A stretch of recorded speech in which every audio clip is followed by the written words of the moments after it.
আমার ভাইয়েরা, আল্লাহ বলছেন যে আমার বান্দার মধ্যে সম্পর্কের মাধ্যম হচ্ছে ইয়াকা না'বুদু, কেবলমাত্র শুধুমাত্র একমাত্র বান্দা আমার ইবাদত করবে। আর ওয়া ইয়াকা নাস্তাঈন, কেবলমাত্র শুধুমাত্র একমাত্র যা কিছু চাওয়ার প্রয়োজন হবে আমার কাছেই বান্দা চাবে। কোন ঠিক কিনা আমার ভাইয়েরা? এজন্য আল্লাহ বলছেন হাযা বাইনি ওয়া বাইনা আবদি, এটা আমার এবং আমার বান্দার মধ্যে একটা সম্পর্ক তৈরি হয়ে গেল। তার সাথে আমার সম্পর্কটা কি, এটা বর্ণনা হয়ে গেল। এবার আল্লাহ ডাক দিয়া বলেন ইয়া আবদি মা সাআল, ও আমার বান্দা কি চাও, যা চাবে আমি আল্লাহ তোমাকে তাই দান করে দেব। সুবহানাল্লাহ। এবার আমরা বলা শুরু করি ইহদিনাস সিরাতাল মুস্তাকিম সিরাতাল্লাযীনা আন'আমতা আলাইহিম গায়রিল মাগদুবি আলাইহিম ওয়ালাদ-দাল্লিন। বলিনা আমিন। আমরা যখন বলি ইহদিনাস সিরাতাল মুস্তাকিম, আল্লাহ আপনার কাছে আমরা সিরাতাল মুস্তাকিম চাই, সহজ সরল রাস্তা আমরা চাই। এরপর আমরা ব্যাখ্যা করে বলছি সিরাতাল্লাযীনা আন'আমতা আলাইহিম, এমন রাস্তা যে রাস্তায় আপনার নিয়ামত প্রাপ্ত বান্দাগণ চলেছে। গায়রিল মাগদুবি আলাইহিম, তাদের পথে আমরা যেতে চাই না যারা নাকি পথভ্রষ্ট হয়ে গিয়েছে। ওয়ালাদ-দাল্লিন, এবং যারা নাকি পথভ্রষ্ট হয়ে গোমরা হয়ে গিয়েছে, এদের পথ আমরা চাই না। তাহলে আমরা চাই হচ্ছে ইহদিনাস সিরাতাল মুস্তাকিম। আমরা কি চাই? ইহদিনাস সিরাতাল মুস্তাকিম। ইহদিনাস সিরাতাল মুস্তাকিমটা কি? আল্লাহ পাক নিজেই তাফসীর করছেন ওয়া আন্না হাযা সিরাতি মুস্তাকিমান ফাত্তাবিউহু ওয়া লা তাত্তাবিউস সুবুলা ফাতাফাররাকা বিকুম আন সাবিলি। জোরে বলুন আল্লাহু আকবার। ওয়া আন্না হাযা সিরাতি মুস্তাকিমা, আল্লাহ পাক এই কুরআনুল কারীমটাকে দেখে বলছেন হাযা সিরাতি মুস্তাকিমা, আমার বান্দা তোমরা সিরাতাল মুস্তাকিম চাও। যদি সিরাতাল মুস্তাকিমের উপরে সঠিকভাবে চলতে চাও, এই কুরআনুল কারীমকে ইত্তেবা করো, কোরআনকে অনুসরণ করে চলো। সুবহানাল্লাহ। হাযা সিরাতি মুস্তাকিমা ফাত্তাবিউহু, এই কোরআনকে অনুসরণ করো, কোরআনকে অনুসরণ করে চলো। ওয়ালা তাত্তাবিউস সুবুল, কোরআনের পথ ছাড়া, কোরআনের রাস্তা ছাড়া অন্য কোনো পথ, অন্য কোনো রাস্তায় তোমরা চলো না। যদি তোমরা চলো ফাতাফাররাকা বিকুম আন সাবিলি, তাহলে সঠিক রাস্তা থেকে, সিরাতাল মুস্তাকিম থেকে তোমরা দূরে সরে যাবে। বলি নাউযুবিল্লাহ। আমার ভাইয়েরা, এবার বলা হয়েছে সিরাতাল্লাযীনা আন'আমতা আলাইহিম, কারা আল্লাহর পক্ষ থেকে নিয়ামত প্রাপ্ত বান্দা। আল্লাহ পাক রব্বুল আলামিন সে কথার ব্যাখ্যা করে দিয়া বলছেন আন'আমাল্লাহু আলাইহিম মিনান নাবিয়্যিনা والصديقين والشهداء والصالحين وحسن أولئك رفيقا। জোরে বলুন আল্লাহু আকবার। আন'আমাল্লাহু আলাইহিম, নিশ্চয় আমি আল্লাহর পক্ষ থেকে নিয়ামত প্রাপ্ত বান্দা হচ্ছেন তারা। মিনান নাবিয়্যিন, যারা নাকি নবীগণ হচ্ছেন আল্লাহর পক্ষ থেকে নিয়ামত প্রাপ্ত বান্দা। এক নম্বর কারা? নবীগণ। এক নম্বর কারা? নবীগণ। দুই নম্বরে ওয়াসিদ্দিকিন, নবীগণের অনুসরণ করে যারা সত্যের উপরে অটল ছিল তারাই হচ্ছে সিদ্দিকিন। ওয়াসশুহাদা, নবীদের কাজ আর সাহাবায়ে কেরামদের কাজ একত্রিত হয়ে আল্লাহর জমিনে দিন কায়েমের জন্য যারা আন্দোলন করতে গিয়ে শহীদ হয়ে গিয়েছে, তাদের রাস্তাই হচ্ছে সিরাতাল মুস্তাকিমের রাস্তা। আর ওয়াসসালিহিন, যারা নাকি নবীদেরকে অনুসরণ অনুসরণ করেছে, সাহাবায়ে কেরামকে অনুসরণ করেছে।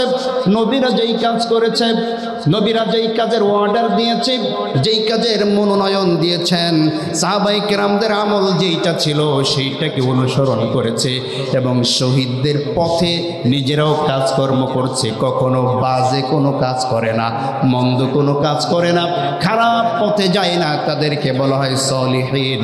আল্লাহ বলছেন ওয়া হাসুনা উলাইকা রফিকা, এই চার শ্রেণীর মানুষ কত উত্তম বন্ধুগণ, সুবহানাল্লাহ। কিয়ামতের ময়দানে আপনার আমার বন্ধু যদি এই চার শ্রেণীর মানুষ হয়ে যায়, আপনার আমার কোনো কষ্ট হবে না, ঠিক কি না? কোনো চিন্তাও থাকবে না, কোনো ভয়ও থাকবে না। কারণ কিয়ামতের ময়দানে এই চার শ্রেণীর পাশে যদি আমরা থাকতে পারি, এই চার শ্রেণী কিয়ামতে যেইখানে থাকবে আপনিও সেইখানে থাকবেন, বলে আলহামদুলিল্লাহ। পাশাপাশি আপনার আমার সঙ্গী যদি হয়ে যায় মাগদুবাদ দলিন, পথভ্রষ্ট এবং অভিশপ্ত জাতি যদি আপনার আমার সঙ্গী হয়ে যায়, আমার ভাইয়েরা, অভিশপ্ত এবং পথভ্রষ্ট ইহুদি এবং খ্রিস্টানরা কেমনে আমাদের সঙ্গী হবে? আল্লাহ পাক রব্বুল আলামিন কোরআনের মধ্যে সেই কথাই আমাদেরকে বলে দিয়েছে। আল্লাহ পাক রব্বুল আলামিন বলেন, ইয়া আইয়ুহাল্লাযীনা আমানু লা তাত্তাখিযুল ইয়াহুদ ওয়ান নাসারা আউলিয়াউ বা'দুহুম আউলিয়াউ বা'দ ওয়া মান ইয়াতাওয়াল্লাহুম মিনকুম ফাইন্নাহু মিনহুম ওয়াল্লাহু লা ইয়াহদিল কওমাজ জালিমিন। জোরে বলুন আল্লাহু আকবার। ইয়া আইয়ুহাল্লাযীনা আমানু, ওহে ঈমানদারগণ, লা তাত্তাখিযুল ইয়াহুদা ওয়ান নাসারা আউলিয়া, তোমরা ইহুদি এবং নাসারাদেরকে নিজেদের বন্ধুরূপে গ্রহণ করো না। কে বলছেন? আল্লাহ সুবহানাহু ওয়া তাআলা বলছেন ইহুদিদেরকে আগে বলেছেন তাত্তাখিযু, তোমরা তাদেরকে অনুসরণ করো না, অনুকরণ করো না। আজকে আমাদের সমাজের মধ্যে তাকালে দেখা যায় ইহুদি এবং খ্রিস্টান, রাম এবং বামদের অনুকরণ আমাদের সমাজে বেশি। কথা হচ্ছে না কেন? আমাদের বিবাহ শাদীতে তাদের অনুকরণ না করলে বিবাহ সহি হচ্ছে না। নাউজুবিল্লাহ পড়লেন না?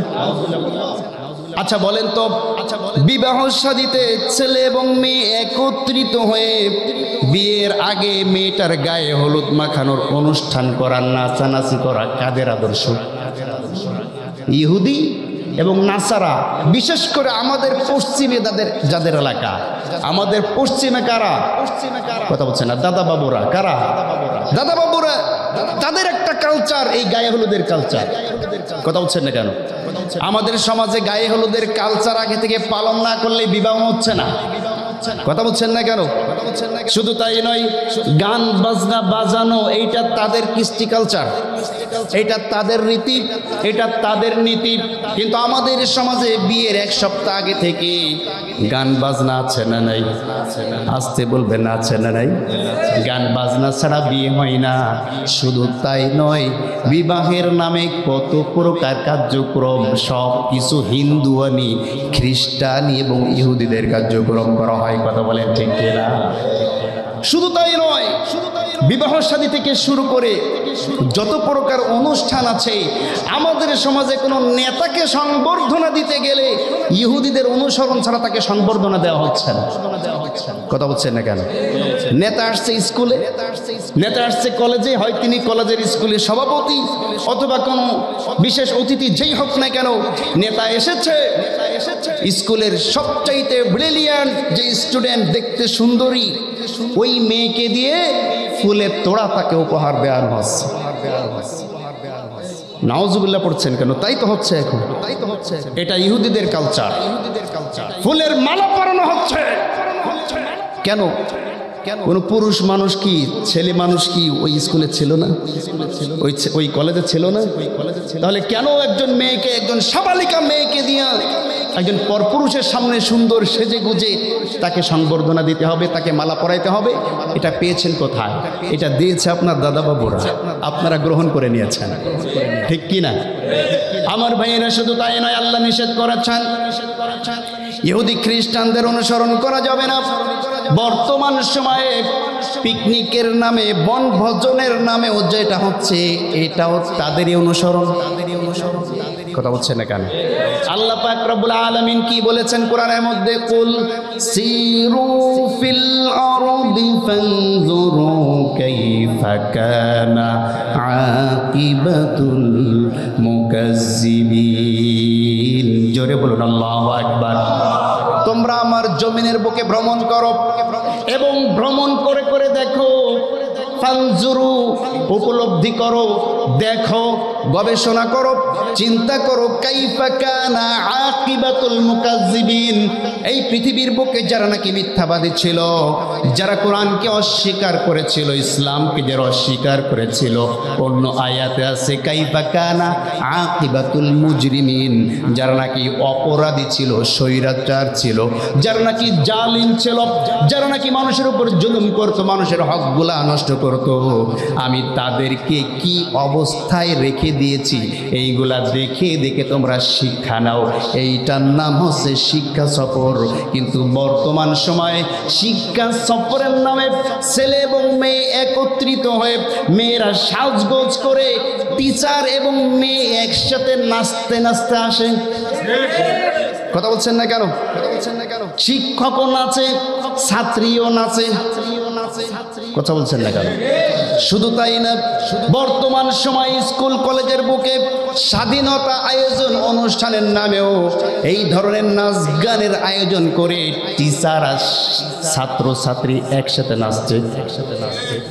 কথা বলছেন না কেন? এইটা কোনো বাঙালি বা মুসলমানদের সংস্কৃতি না, এইটা হচ্ছে তাদের সংস্কৃতি। কথা বলছেন না কেন? এই যে শিক্ষা সফরের নামে কুশিক্ষা সফর, অশিক্ষা সফর, পিকনিকের নামে যে বেয়াদবি, পিকনিকের নামে যে অশ্লীলতা, পিকনিকের নামে ছেলে মেয়ে অগত মেলামেশা এবং নির্লজ্জের মতো টিচারের সঙ্গে ছাত্রীর নাচানাচি, এই সব কিছু তাদের অনুসরণ এবং অনুকরণ। কথা বলছেন না কেন? এমন স্কুল আমরা দেখেছি, স্কুলের স্টেজে বসে নিজের মেয়ে নাচছে, ক্লাস 9-এ পড়ে, হাজার হাজার যুবক দেখা হাতে তালি দেয়, নির্লজ্জ বাবাও বৈশা বৈশা হাতে তালি দেয়। কথা বলছেন না কেন? এই বাপের কোনো লজ্জা শরম আছে? ও লজ্জা শরম আছে? আমি কেন এই কথাগুলো বলছি খুব ভালো করে বুঝবেন।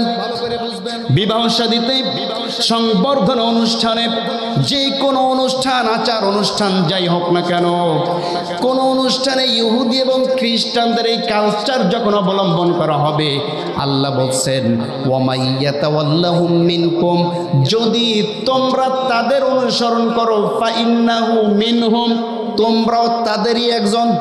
নাউজুবিল্লাহ পড়লেন না? ভালো করে বুঝবেন। যদি তাদের অনুসরণ করা হয়, কাদের? ইহুদি, খ্রিস্টান, বৌদ্ধ, হিন্দু, নাসারা। কি কথা কি বোঝা গিয়েছে? তাদের অনুসরণ যদি করা হয়, আল্লাহ বলছেন ফাইন্নাহু মিনহুম, তুমি তাদের একজন। তার মানে কি? আমাদের কেউ না। কথা বলছে না? আমাদের কেউ যদি না হয়, তাহলে ওর নাম মুসলমানের খাতায় লেখা থাকবে? আসতে বলবে না থাকবে? সুতরাং যার সাথে যার মহাব্বত, তার সাথেই তার কিয়ামত, ঠিক কি না?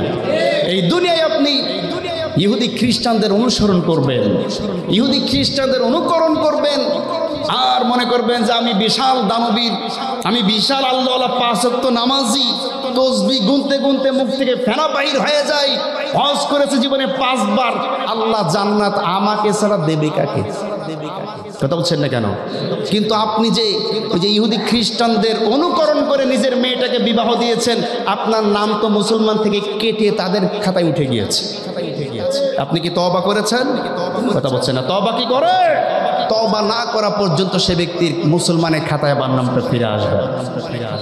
এটা আল্লাহর কথা। ওয়ামাইয়াতাওয়াল্লাহু মিনকুম, যদি সে তাদের অনুসরণ করে, ফাইন্নাহু মিনহুম, সে তাদের অন্তর্ভুক্ত, আমাদের কেউ না। এজন্য গায়রিল মাগদুবি আলাইহিম ওয়ালাদ-দাল্লিন, আল্লাহ তাদের পথ না। যখন আমরা নামাজের মধ্যে কথা বললাম আল্লাহ তাদের পথ নয়, নামাজের মধ্যে আপনি কি বলছেন, বাস্তবে আপনি কি করছেন একটু চিন্তা করেন। নামাজে বললেন ইয়াকা, কেবলমাত্র শুধুমাত্র না'বুদু, আপনার ইবাদত করি। নামাজ থেকে বাহির হয়ে চলে আসলেন, আসার পরে আপনি অন্যের কাছে মাথা নত করলেন, মানুষের তৈরি করা আইনের কাছে মাথা নত করলেন, আল্লাহকে বাদ দিয়ে অন্যকে সিজদা করলেন। ওয়া ইয়াকা নাস্তাইন, কেবলমাত্র আপনার কাছেই সাহায্য চাই। নামাজ থেকে বাহির হয়ে এসে আল্লাহর কাছে সাহায্য না চেয়ে মরা মানুষের কাছে সাহায্য চাইলেন। কথা বলছেন না কেন? তাহলে ভেতরে বললেনটা কি আর নামাজ থেকে বাহিরে এসে বললেনটা কি? এখন আমরা তো মনে করি ইসলাম শুধু থাকবে মসজিদে, ইসলাম থাকবে শুধু মাদ্রাসায়, বাইরে কোনো ইসলাম থাকবে না। কথা বলেন, ইসলাম শুধু মসজিদে থাকবে, কোরআন শুধু মসজিদে থাকবে, কোরআনের আইন শুধু মসজিদে থাকবে, মাদ্রাসায় থাকবে, সমাজে কোরআনের আইন চলে না। বলে কি বলে না? বর্তমান সমাজে কোরআনের আইন মানা যায় না। এত আইন কানুন মানতে গেলে সমাজে চলা যায় না, এত পর্দা পশিতা মানতে গেলে ফ্যামিলিতে একসাথে চলা যায় না, এত নিয়ম কানুন সুদফুদ বাদ দিতে গেলে ব্যবসা বাণিজ্য হয় না।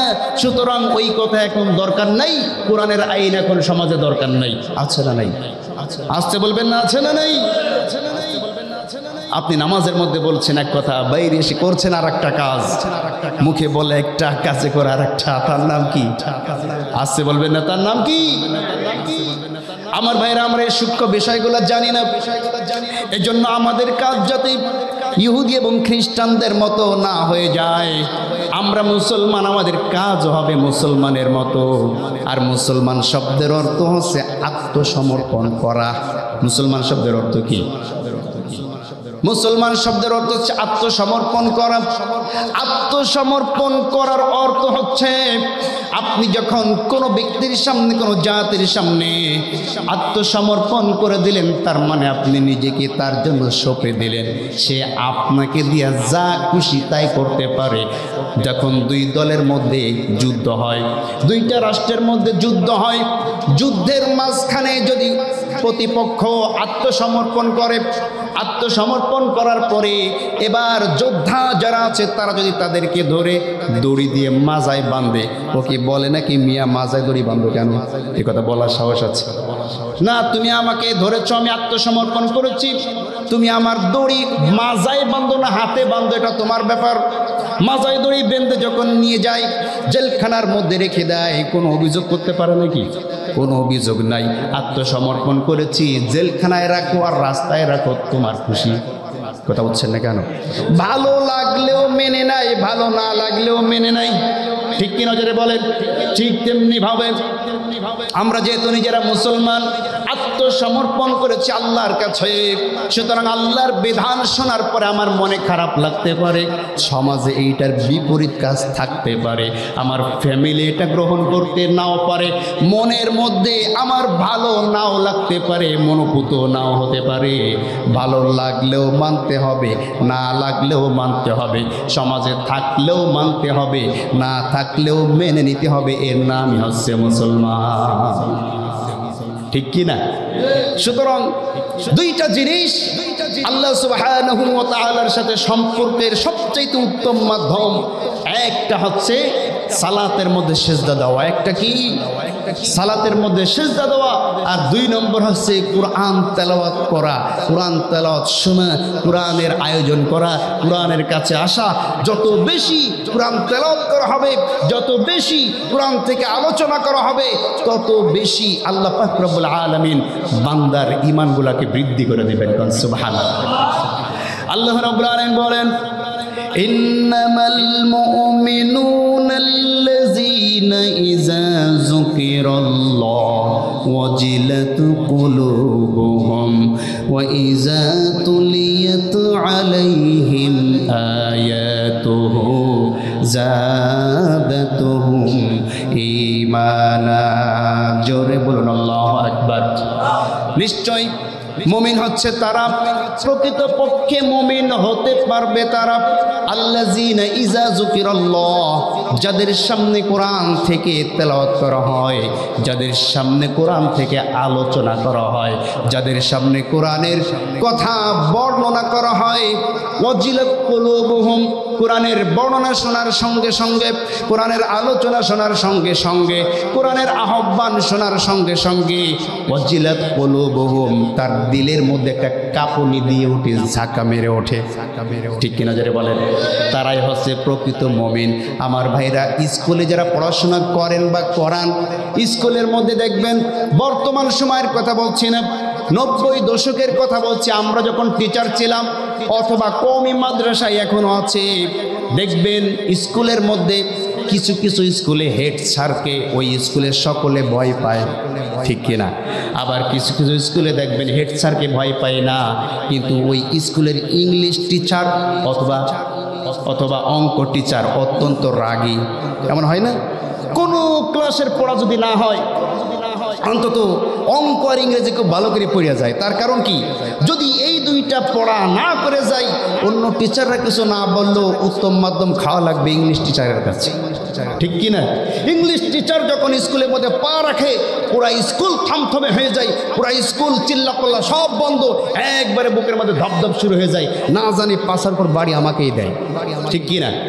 এই জন্য আল্লাহ বলছেন এই কথা দিয়া, যে যারা নাকি প্রকৃতপক্ষে ইমানদার হবে, তাদের সামনে যখন কোরআনের আহ্বান করা হবে, সাথে সাথে অন্তর কাঁপাকাঁপি শুরু হয়ে যাবে, না জানে আল্লাহ আমার বিরুদ্ধে কোনো বিধান নাজিল করে কিনা, কি জানি আল্লাহ কোন বিধানটা ওয়াজিব করে, কোন বিধানটা ফরজ করে, কোনটা হারাম করে, কোনটা হালাল বলে, এটা জানার জন্য আগ্রহী থাকবে, অন্তরের মধ্যে কাঁপুনি শুরু হয়ে যাবে। আল্লাহ বলছেন যার অন্তরের মধ্যে কাঁপুনি শুরু হবে, যার অন্তরের মধ্যে কাঁপাকাঁপি শুরু হয়ে যাবে, আল্লাহর ভয় শুরু হয়ে যাবে, আল্লাহ বলছেন ওয়া ইযা তুলিয়াত আলাইহিম, তার সামনে যখন কোরআন তেলাওয়াত করে শোনানো হবে, যাদাতহুম ঈমানা, ওই ইমানদারের ঈমান আমি আল্লাহ পাক আরো বেশি করে বৃদ্ধি করে দেব। সুবহানাল্লাহ। আর যাদের অন্তর কাঁপবে, যাদের অন্তর আল্লাহর ভয় বেড়ে যাবে, আল্লাহ বলছেন ওয়া আলা রাব্বিহিম ইয়াতাওয়াক্কালুন, ওই ঈমানদাররা আল্লাহর প্রতি আরো বেশি করে ঝুঁকে যায়, দুনিয়াটা তাদের কাছে তুচ্ছ হয়ে যায়, দুনিয়ায় কে কি বলল, কে কি মনে করলো, সমাজ কোন দিকে গেল, থাকলো না, আছে না গেল, কে আমাকে মারবে, কে ধরবে, কে হুমকি দিবে, আমার স্ত্রী থাকলো না গেল, সন্তান খুশি হলো না অখুশি হলো, এই দিকে চিন্তা ভাবনা করবে না। আলা রাব্বিহিম ইয়াতাওয়াক্কালুন, একমাত্র কেবলমাত্র আল্লাহর সন্তুষ্টি তার কাছে সবচেয়ে বড় হয়ে যাবে। কথা বলেন ঠিক? আমার ভাইরা, এই কারণে, শুধুমাত্র এই দুইটা কারণেই শয়তান সবচেয়ে বেশি খুশি হয়। এক নম্বর, বান্দা যখন নামাজ পড়ে, 2 নম্বর বান্দা যখন কোরআনের কাছে আসে, এই দুইটা জায়গায় শয়তান সবচেয়ে বেশি অখুশি হয়ে যায়, ঠিক কিনা জেরে বলে? এজন্য শয়তান অখুশি হলে আমাদের কোনো অসুবিধা আছে? আসতে বলবে না অসুবিধা আছে? শয়তান অখুশি হয়ে মরে যাক, ঠিক কিনা? আমরা খুশি করব কাকে? আসতে বলবেন না কাকে? যাই হোক, আমি আপনাদের সামনে সূরাতুল মুজাম্মিলের শুরু থেকে একটু তেলাওয়াত করেছি। আজকে আমার আলোচনার মূল টপিকস, আলোচ্য বিষয় দেওয়া ছিল রাসূলুল্লাহর মক্কি জীবন। কথা বুঝতে পেরেছেন? আল্লাহর নবীর মক্কি জীবন। এই মক্কি জীবন থেকে, যেহেতু আল্লাহর নবীজির জীবনীত পবিত্র কোরআন পুরাটাই, ঠিক কিনা?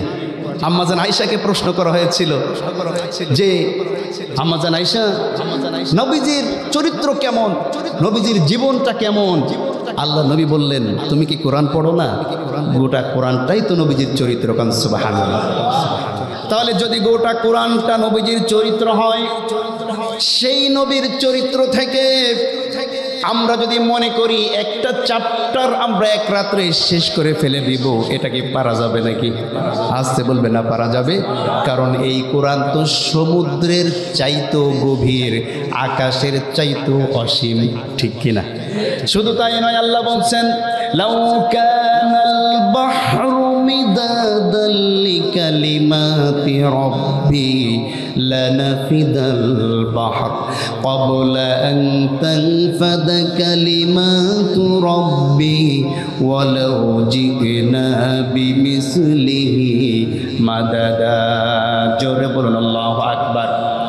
লাউ কানাল বাহরু, যদি গোটা বিশ্বের সমস্ত সাগরের পানিগুলাকে মিদাদান কালি করে দেওয়া হয় এবং গোটা বিশ্বের সমস্ত গাছগুলোকে যদি কলম বানিয়ে দেওয়া হয়, কলমের কালি দিয়া, সাগরের কালি দিয়া লিখতে লিখতে আল্লাহর কালামের বর্ণনা, মর্যাদা, আল্লাহর মহিমা লিখতে লিখতে কলম শেষ হয়ে যাবে, কালি ফুরিয়ে যাবে। আবারও যদি কালি বানানো হয়, গাছগুলাকে যদি আবারও তৈরি করে দেওয়া হয়, আবারও শেষ হয়ে যাবে। আল্লাহর মহিমা লেখা শেষ করা যাবে না। সুবহানাল্লাহ। সেই নবীদের জীবনী থেকে আমরা সংক্ষিপ্ত আকারে সামান্য একটু আলোচনা শিক্ষামূলকভাবে আমরা নেওয়ার চেষ্টা করব মক্কি জীবন থেকে। কথা কি বুঝতে পেরেছেন? রাসূল করিম সাল্লাল্লাহু আলাইহি ওয়াসাল্লামের মক্কি জীবন কত বছর বলেন তো? না, মক্কি জীবন হচ্ছে 53 বছর। কত বছর? দাওয়াতি জীবন হচ্ছে মক্কায় 13 বছর। কথা কি বুঝতে পেরেছেন? এই রাসূল করিম সাল্লাল্লাহু আলাইহি ওয়াসাল্লামের মক্কি জীবনের দাওয়াতি যে সূচনা, এই সূচনা শুরু হয় 40 বছর বয়স থেকে। কত বছর বয়স থেকে? 40 থেকে 53, এই 13টি বছর আল্লাহ নবী সাল্লাল্লাহু আলাইহি ওয়াসাল্লাম মক্কার জমিনে দাওয়াতি কাজ করেছেন। কথা কি বোঝা গিয়েছে? আমার ভাইয়েরা খুব ভালো করে বুঝতে হবে। সর্বপ্রথম গোপনে গোপনে 2টা বছর দাওয়াতি কাজ করেছেন। 3টা বছর গোপনে গোপনে। কয়টা বছর? 3 বছর গোপনে দাওয়াতি কাজ করেছেন। আর 7 বছর ওপেনে দাওয়াতি কাজ করেছেন। আর বাকি 3 বছর শিবে আবু তালিবের মধ্যে আবদ্ধ ছিলেন। কথা কি বুঝতে পেরেছেন? তাহলে গোপনে দাওয়াতি কাজ করেছেন কত বছর? 3 বছর। আর ওপেনে দাওয়াতি কাজ করেছেন কত বছর? 7 বছর। কথা কি বুঝতে পেরেছেন?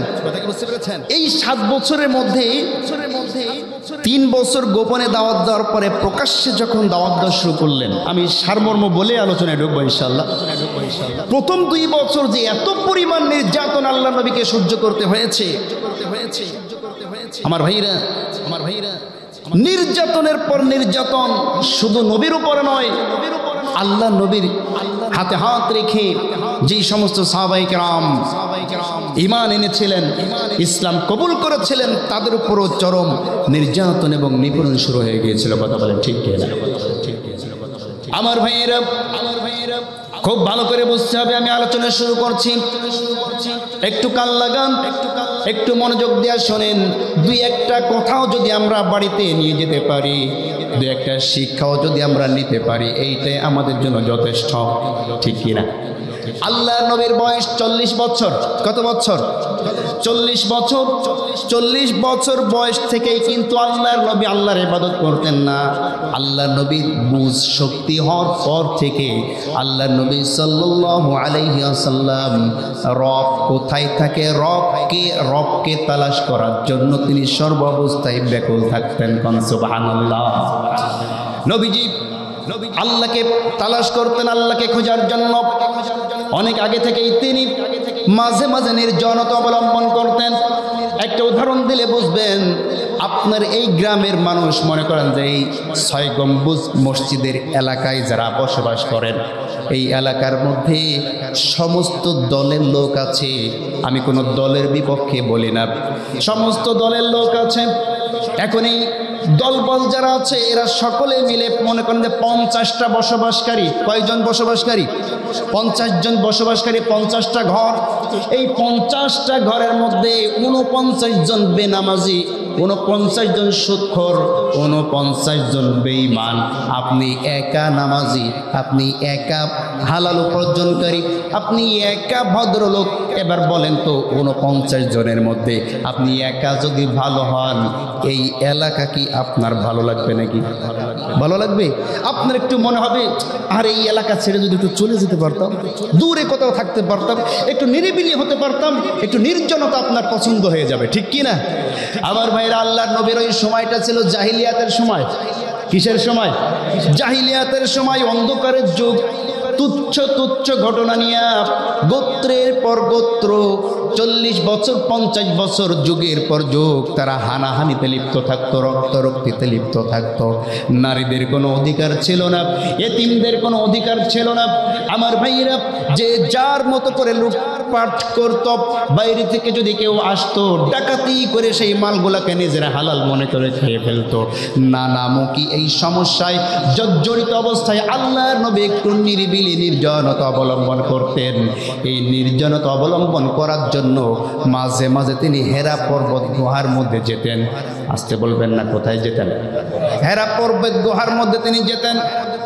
আম্মাজান খাদিজা রাদিয়াল্লাহু তাআলা আনহার সাথে যখন বিবাহ হলো, বিবাহ হওয়ার পরে আম্মাজান খাদিজাতুল কুবরা রাদিয়াল্লাহু তাআলা আনহা তিনি যখন লক্ষ্য করলেন তার স্বামী মাঝে মাঝে কোথায় যেন চলে যায়, স্বামী আমার আপনি কোথায় যান? হেরা পর্বত গুহায়। এটা জানার পরে আম্মাজান খাদিজা আল্লাহর নবী 2 দিন 3 দিন সেখানে থাকতেন, কখনো 1 সপ্তাহ পর্যন্ত থাকতেন। আম্মাজান খাদিজা তার জন্য খাবার নিয়ে সেইখানে যেতেন। সুবহানাল্লাহ। আমার ভাইয়েরা, আমার বন্ধুগণ, এভাবে করে আল্লাহর নবী সাল্লাল্লাহু আলাইহি ওয়াসাল্লামের বয়স 40 বছর। হঠাৎ আল্লাহর নবী বসে আছেন। আমরা অনেক সময় বলি, এটা ক্লিয়ার করে দেই, এটা আকীদার বিষয়। অনেক সময় বলি আল্লাহর নবী ধ্যান করত। কি করত? হেরা গুহায় ধ্যান করত। ধ্যান শব্দটি ব্যবহার করা উচিত হবে না, কারণ এই ধ্যান শব্দটা ব্যবহার করে যারা ওই যে ভণ্ড, যারা সাধু, হিন্দুদের যারা পণ্ডিত, এরা এই ধ্যান শব্দটি ব্যবহার করে। ধ্যান শব্দটি ব্যবহার করলে এটা তাদের উপাসনার মতন শোনা যায়। কি কথা কি বুঝতে পেরেছেন? আমরা ব্যবহার করব, তিনি ইবাদত করতেন। কি করতেন? ইবাদত করতেন। হেরা পর্বত গুহার মধ্যে ইবাদতরত অবস্থায় তিনি বসে আছেন। হঠাৎ করে বিকট একটি আওয়াজ হলো আসমানে। বুখারী শরীফ থেকে বলছি, ওহী অধ্যায় প্রথম দিকে হাদিসগুলো আছে। অনেক উচ্চ আওয়াজ হলো আসমানের দিকে। আওয়াজ হওয়ার সঙ্গে সঙ্গে আল্লাহর নবী আসমানের দিকে তাকালেন। আসমানের দিকে তাকিয়ে নবীজি লক্ষ্য করে দেখলেন আসমান থেকে জমিন পর্যন্ত অনেক বড় একজন ফেরেশতা তিনি দাঁড়িয়ে আছেন, আল্লাহর নবীর দিকে তাকিয়ে আছেন। নবীজি তখন তাকিয়েছেন, বলছে আসসালামু আলাইকা ইয়া মুহাম্মদ। আল্লাহু আকবার বলেন।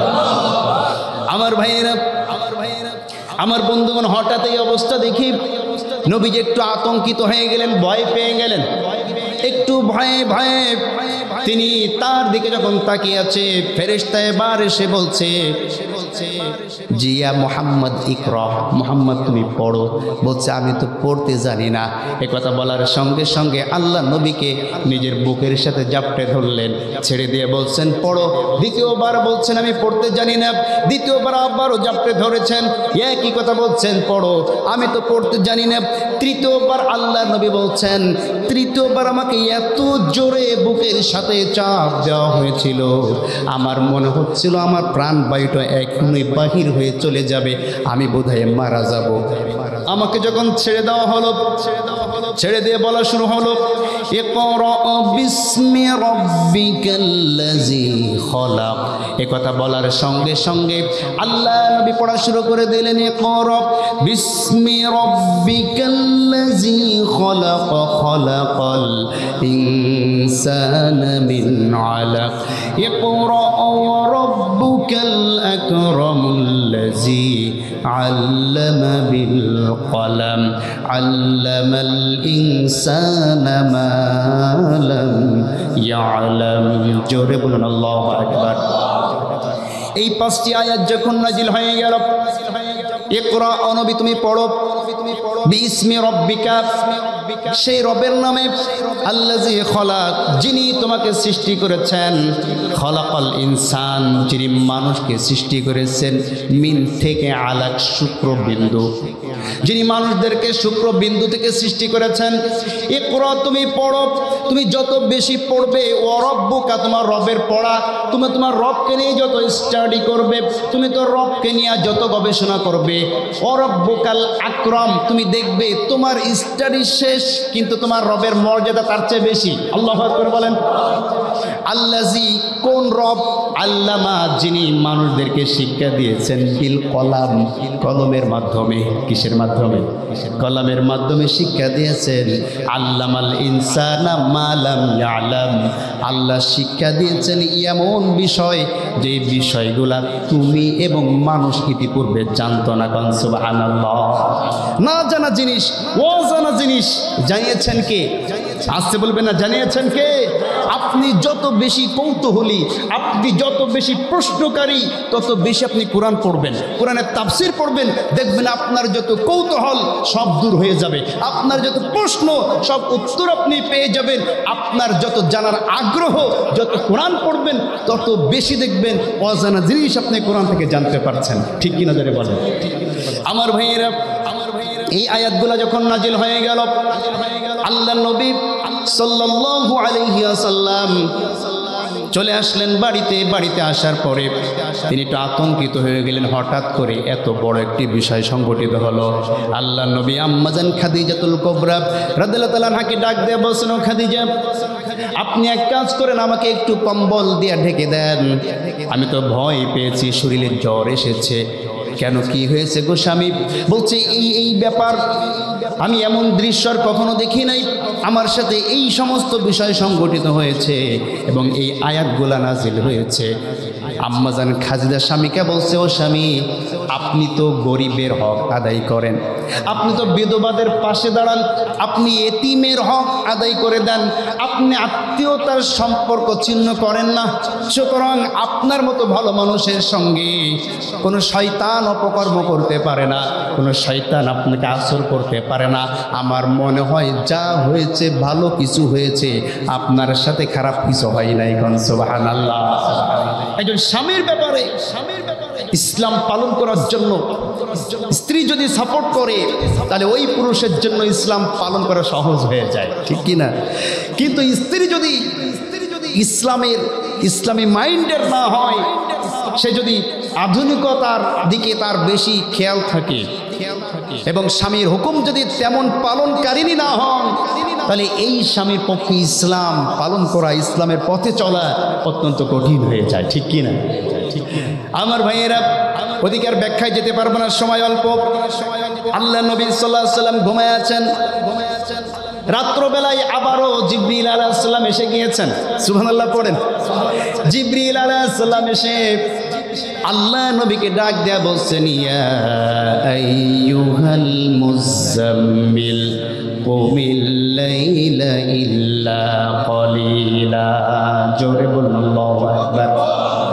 ইয়া আইয়ুহাল মুযাম্মিল, ও কম্বল আচ্ছাদিত ব্যক্তি, কুমিল লাইলা ইল্লা কলিলা, তোমাকে যে কোরআন দেওয়া হয়েছে ঘুমিয়ে থাকার জন্য নয়, কোরআন দেওয়া হয়েছে তোমাকে জাগানোর জন্য। সুবহানাল্লাহ পড়েন। এই কোরআনটা নাজিল হয়েছে কি মরা মানুষের জন্য নাকি মানুষ মারা গেলে 3 দিন পরে খতম পড়ার জন্য নাজিল হয়েছে? 41 দিন পরে খতম পড়া যাবে? 1 বছর পরে বাৎসরিক খতম পড়ার জন্য, নাকি সুন্দর করে পেঁচাইয়া সাজিয়ে রাখার জন্য? বছরে রমজান মাসে একবার বাহির করবেন, এক খতম দিবেন, আবার থুয়ে দিবেন, এই জন্য? কথা বলছেন না কেন? আল্লাহ বলছেন, না না, কুমিল লাইলা ইল্লা কলিলা, কোরআন নাজিল হয়ে গিয়েছে, রাতের বেলায় ঘুমাইতে পারবা না, অল্প সময় ঘুমাবা, বেশি সময় দাঁড়িয়ে থাকবা। সুবহানাল্লাহ। নিসফাহু, অল্প ঘুমাবা, আও ইনকুস মিনহু কলিলা, বেশি বেশি তেলাওয়াত করবা, আও জিদ আলাইহি ওয়ারাত্তিলিল কুরআনা তারতিলা, রাতে দাঁড়িয়ে দাঁড়িয়ে যাই নামাজে কোরআন তেলাওয়াত করো আর আমি আল্লাহর সঙ্গে কথা বলো। সুবহানাল্লাহ পড়েন। আমার ভাইয়েরা, আল্লাহর নবী মূসা আলাইহিস সালামের সাথে আল্লাহ পাক রব্বুল আলামিন সরাসরি কথা বলেছেন। আল্লাহ নবী মূসা আলাইহিস সালামের সাথে আল্লাহ পাক যত দিন কথা বলেছেন সরাসরি।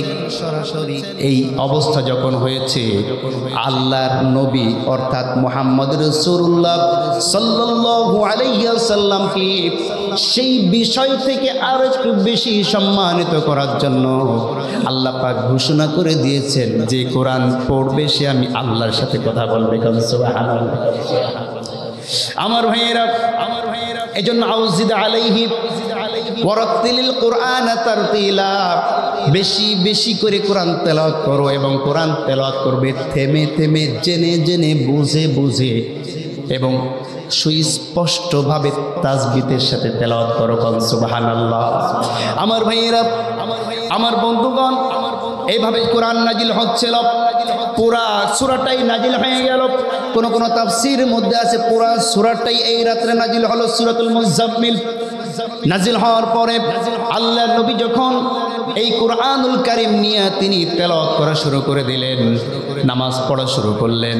পরবর্তী কিছুদিন যাওয়ার পরে আল্লাহ পাক রব্বুল আলামিন বলছে, ও কম্বল আচ্ছাদিত ব্যক্তি, ওই যে কম্বল গায়ে দিয়েছিল, এই কারণে আল্লাহ নবীকে নাম ধরে ডাকেন নাই, ইয়া মুহাম্মদ বলে কোথাও সম্বোধন করেন নাই, বিভিন্ন বিশেষণ দিয়ে আল্লাহ নবীকে ডাক দিয়েছেন। সুবহানাল্লাহ পড়েন। ও কম্বল মুড়ি দেওয়া ব্যক্তি, ভয় পাইলে খালি কম্বল মুড়ি দাও। আল্লাহ জানি নবীর সাথে একটু ওই যে ভালোবাসার আলাপ করছে। সুবহানাল্লাহ পড়েন। কোম ওঠো, আনজির, কোরআন দিয়েছি ঘুমিয়ে থাকার জন্য না, শুধু তেলাওয়াত করার জন্য না, কোরআন তোমাকে নাজিল করেছি ফাআনজির, মানুষকে সতর্ক করার জন্য। সুবহানাল্লাহ পড়েন। এই আয়াত নাজিল হওয়ার সঙ্গে সঙ্গে আল্লাহ নবী সাল্লাল্লাহু আলাইহি ওয়াসাল্লাম আম্মাজান খাদিজাকে সর্বপ্রথম দাওয়াত শুরু করে দিলেন। ও খাদিজা, আমি যে আল্লাহর নবী, তোমার কি বিশ্বাস হয়? সুবহানাল্লাহ বললেন না?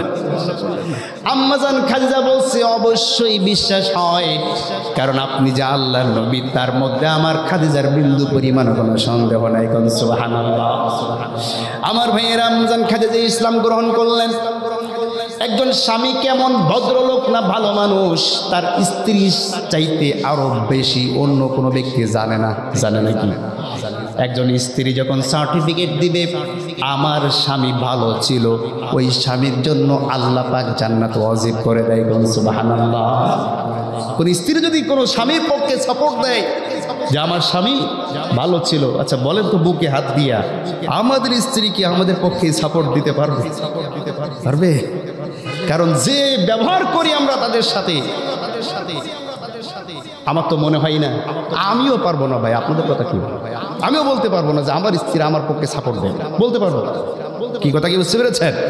একজন স্ত্রী জানে তার স্বামী কতটুকু ভালো মানুষ, একজন মানুষ কতটুকু ভদ্র, তার ছোটবেলার বন্ধু যাদের সাথে বড় হয়েছে তারা খুব ভালো জানে।